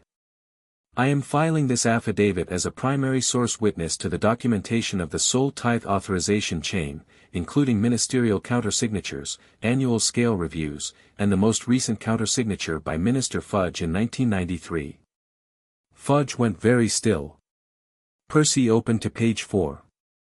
The authorization chain begins in 1749 with an executive order that was never submitted to the Wisingamot for legislative review, meaning it operates outside formal British magical law. The order has been renewed annually by countersignature, including by Minister Fudge on 6 separate occasions. I have the specific dates, vault reference codes, and document location citations for all 6 renewals. He looked up at the ICW panel. I am prepared to answer any questions. The ICW observer from Egypt, a woman named Dr. Khalil, who had been the one to file the original records request, leaned forward. Mr. Weasley. In your professional opinion, having reviewed these documents, is the sole tithe authorization legally sound under British magical law? Percy's answer was one word, clear and flat, no. The ministry legal team was already on its feet. Fudge's lead representative was talking about classified security operations, national security interests, the operational necessity of the Statute of Secrecy's power architecture. He was not, Harry noticed, denying anything Percy had said. He was asserting that the legality was beside the point because the operation was necessary. Madame Beaumont let him speak for 4 minutes. Then she said, under the ICW Soul Rights Charter, the question of necessity does not supersede the question of consent. No necessity argument can authorize the harvesting of soul substance from a child who is not in a position to consent. She looked at her notes. I would also note that Gringotts has filed Exhibit 47A, documenting a passive resonance connection between the Statute of Secrecy's power architecture and Mr. Potter's killing curse deflection scar, suggesting the ministry's infrastructure is also drawing on the magical signature of Lord Voldemort. She paused, letting the room absorb that. The implications of that connection for the security and integrity of the Statute of Secrecy itself are considerable, and will be addressed in a separate proceeding. The room reacted to the name Voldemort in the usual scattered way, flinches, sharp looks, one of the ministry legal team visibly jolting in his chair. Fudge had gone from very still to a kind of white-knuckled rigidity that Harry recognized as the look of a man watching a structure he'd maintained for years collapse under its own weight. Minister Fudge, Madame Beaumont said, does the ministry intend to contest the ICW's jurisdiction in this matter? Fudge looked at his legal team. His lead representative leaned close and murmured something. Fudge looked back at the ICW panel and said, with the careful pronunciation of a man reading from an internal script, the ministry is prepared to cooperate with a structured review process. That is not what I asked, Madame Beaumont said pleasantly. A longer pause. The lead legal representative murmured again. Fudge's jaw tightened. No, he said. The ministry does not contest jurisdiction. Harry looked at Razorscale. She was watching Fudge with the quality of attention she'd directed at the original audit results, the specific, settled recognition of an unforgivable debt meeting the beginning of its accounting. She caught Harry's look and gave him another small nod. This one carried more weight than the first. Sirius's letter was waiting on Harry's bed when they portkeyed back to Hogwarts at 2 in the afternoon, Hedwig having returned it while Harry was at the hearing. He'd read it sitting on the windowsill with his cold feet and the winter light going gold over the lake. Harry, I've read your letter about 15 times. I don't know how to say what I want to say very well, which you probably know is true of me in general. But I want to say, I think about this too. The thing you described, just wanting someone who's yours. I wanted that for you from the moment I understood you'd spent 10 years without it. You have it. Whatever the Ministry does, whatever Voldemort is planning, whatever the tournament throws at you, you have it. You've had it for a while now, I think, in more directions than you've been letting yourself count. Go get the rest of those fragments. I want to meet the complete version of you. He read it twice, then folded it carefully and put it in the drawer of his bedside table where he kept things he wanted to keep. Below the castle, in the deep lake, something large moved. Outside the window, the winter light held for another hour before the dark came in. In London, in the Ministry of Magic, Cornelius Fudge sat in his office with the day's events spread out in front of him, the hearing transcript, the affidavit, the ICW panel's preliminary findings which had arrived by formal courier with the speed of an organization that had been waiting a long time to deliver them, and he looked at his hands. He had been Minister for Magic for 4 years. He had countersigned the Soul Tithe renewal 6 times. He had told himself, each time, that it was a security operation. A classified necessity. That the children who were harvested weren't harmed significantly. That the statute of secrecy was more important than any individual contribution to its maintenance. He had believed these things, or had been close enough to believing them that the distinction didn't matter, for a long time. He looked at his hands and thought about Percy Weasley saying no in that specific, one-word, irrevocable way. He thought about Harry Potter across the table, not angry, not broken, not performing anything, just telling the truth in the clear, steady voice of someone with nothing to hide and nowhere to hide it even if they'd wanted to. He thought, I made a mistake. And then immediately, before that thought could develop into anything structural, but what do I do now? He didn't know yet. He would spend the weekend trying to figure it out, and the figuring would be complicated, and Umbridge would come to his office on Saturday morning with a plan that would feel like a solution and would be, in ways he couldn't quite see yet, the last bad decision of his ministerial career. But that was Saturday. Tonight, in the Ministry's Sub-Level 9, 30 soul fragments sat in their containment vaults under ICW seal, and the drain on them had been formally suspended pending hearing outcome, and they were simply, waiting. Warm and contained and pointing in the direction of where they belonged. Not much longer now. Chapter 6, The Reckoning. Umbridge's plan was simple the way a trap was simple. She arrived at Fudge's office Saturday morning with tea she'd made herself. She always made the tea herself, on the basis that a meeting's temperature was set by its host and its host's choices, and a folder of ministry stationery, and she sat across from him with the clipboard at her elbow and the wide, soft eyes of someone who had found the answer and was performing the patience of waiting to share it. The ICW hearing was a setback, she said. Not a defeat. Fudge looked at the preliminary findings on his desk, which had arrived in a sealed copper envelope stamped with the ICW crest in the particular deep red that meant urgent and binding. 3 pages of findings. Every page bad. Minerva, the panel made preliminary findings, she said. Preliminary.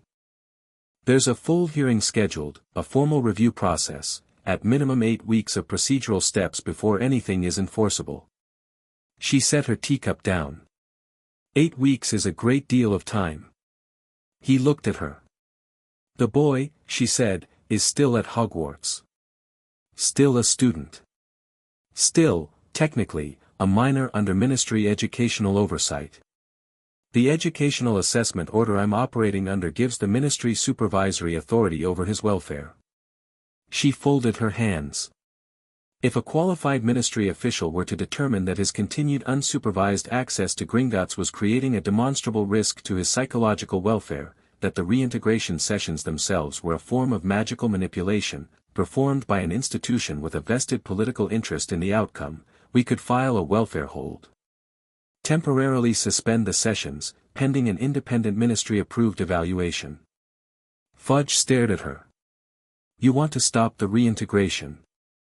I want to create procedural space, she said, in the tone she used for things she'd already decided. 8 weeks. If the sessions are suspended for 8 weeks, the ICW review proceeds without the ongoing evidence of improvement that the boy's testimony generated. His core remains at 75 fragments instead of completing. The urgency argument, the he's being harmed right now, this is ongoing argument, loses its force. She tilted her head. Without the ongoing harm argument, the ICW review becomes a historical case. Historical cases take years. Fudge was quiet. The welfare hold would be legally challengeable, he said. Gringotts would challenge it, she said. Yes. The legal challenge would take 6 to 8 weeks to reach a hearing date. By which time the procedural landscape looks completely different. She smiled. It's not about winning the welfare hold. It's about the delay. Fudge looked at the ICW findings on his desk. He thought about Percy Weasley's one-word answer. He thought about Harry Potter's 22 minutes. He thought about Madame Beaumont saying the question of necessity does not supersede the question of consent and the specific, irresistible logic of that sentence. He picked up his quill. He put it down again. If this goes wrong, he said. If it accelerates rather than delays, it won't go wrong, she said. I'm already at the school. The order already exists within ministry law. The boy has no immediate legal recourse, his legal team is Gringotts, and Gringotts' legal apparatus operates on a different timeline than emergency ministry welfare proceedings. She pulled the folder forward. Sign the order, Minister. He looked at her. He looked at the findings. He thought about what he'd thought Friday night, sitting alone in his office. I made a mistake, but what do I do now? And how the answer he'd been circling had been something like stop, and how that answer was terrifying for everything it implied about what stopping meant, and Umbridge's answer was so much easier. He picked up the quill. He signed the order. Harry found out about the welfare hold on Sunday morning. Not from Umbridge. Not from the ministry. From Razorscale, who sent a copper coin vibration message at 7:47 with a message that was unusually direct even for her. Welfare hold filed. Gringotts challenge filed simultaneously. Do not attempt to port key to Tuesday's session until you hear from us. We will resolve this before Tuesday. Do not worry. Do not confront Umbridge directly. We have this. He read it standing by the dormitory window in his pajamas with his bare feet on the cold stone floor and the grey Sunday morning light making everything very clear and flat. He thought about what the old version of him would have felt. The 21 fragment version, the one who'd been running on a quarter of himself for 6 years and had learned to manage by making himself small enough not to be a target. That version would have felt dread. The specific, cramped dread of an institution moving against you and no clear way to counter it. He felt something else entirely. He felt precise, targeted anger. Not the helpless, formless kind, the kind with direction. The kind that arrives when you understand exactly what's happening and exactly what needs to be done about it, and the only question is the order of operations. He got dressed. He went to breakfast. He ate well. Hermione arrived at the Gryffindor table 7 minutes after him with her notebook already open and her hair slightly wilder than usual, which meant she'd been up. I heard about the welfare hold, she said, sitting down. Razorscale messaged you? Yes. She said not to worry. Hermione said it in the tone of someone who had received the same message and was having difficulty with the instruction. Which I understand and agree with intellectually, Hermione. She filed the challenge simultaneously. Before we even knew about the hold. He looked at her steadily. She anticipated this. She had the counter-filing ready. Hermione stopped. She anticipated it. She told me 3 weeks ago that the ministry would try to make this about delay rather than direct confrontation. The welfare hold is delay. He helped himself to porridge. She's been 10 steps ahead of them since the audit. I think we can trust the process. She was quiet for a moment, processing. Then, you're remarkably calm.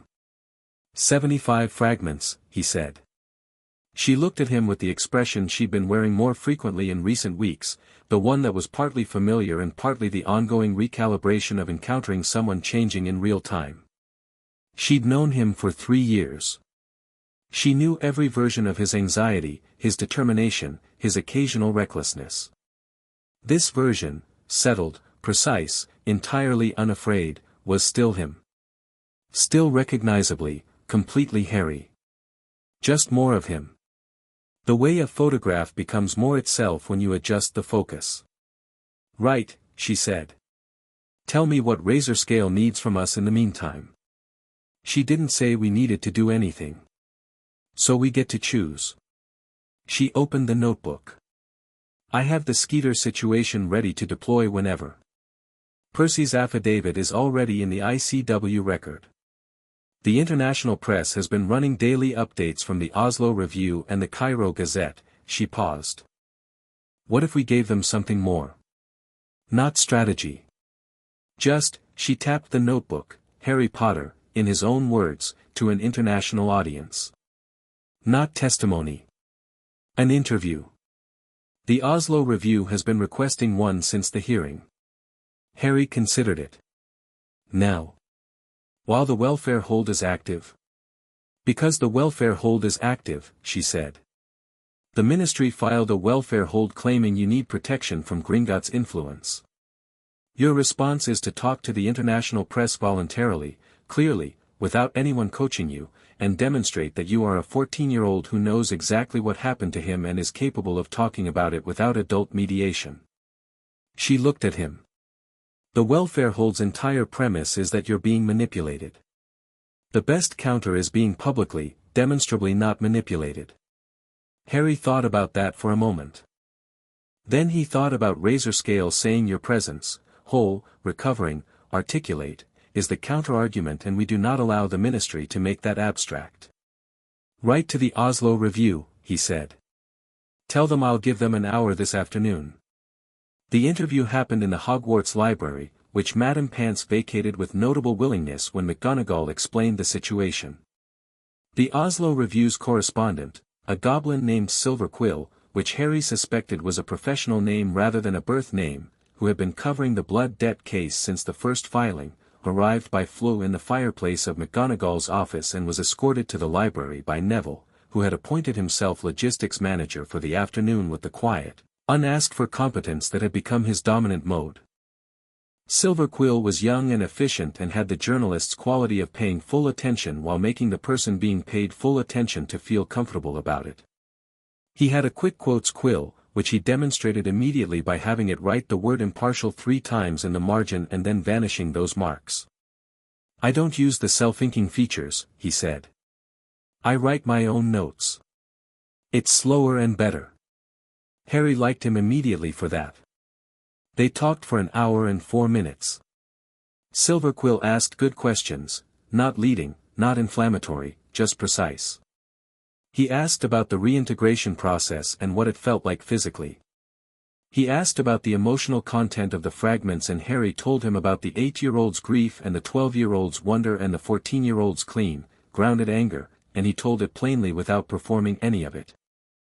He asked about the welfare hold, and Harry said, Gringotts has filed a simultaneous legal challenge and I expect it will be resolved before Tuesday.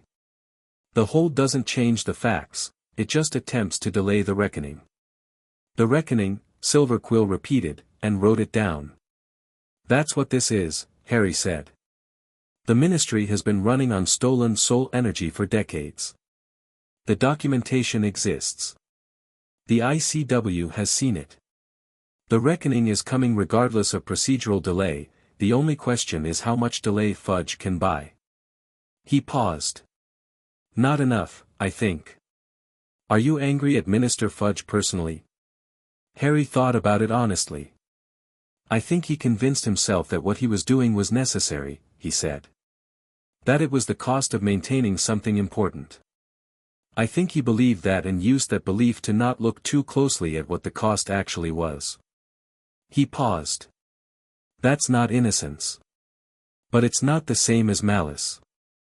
The system created the conditions for him to not look closely, because the system benefited from him not looking closely, and he chose to not look closely because it was easier. He met Silverquill's eyes. The system is the problem as much as he is. The soul tithe ran under 6 ministers before him. Silverquill wrote for a moment. Then, what happens when it's over? When the restoration is complete? Harry looked at that question. It was the one he hadn't quite turned all the way to face yet. He looked at it now, with the library quiet around him and the winter light through the high windows and 75 fragments humming in steady, coherent warmth in the center of his chest. I don't know, he said. I've spent my whole life being defined by things that were done to me before I could choose, Voldemort's attack, the prophecy, the tithe. When the restoration is complete, I'll be the first version of myself that existed without any of those defining injuries. He paused. I'm curious about what that's like. Silverquill nodded, and wrote. The Oslo Review published the interview Monday morning. It was the front page. By Monday evening, it had been reprinted in translation in 7 languages. The Cairo Gazette ran their own analysis piece alongside it. The ICW panel members, who were not supposed to comment publicly on ongoing proceedings, managed individually to not comment publicly in ways that were themselves statements. Madame Beaumont was observed having Claude's sonnet 4.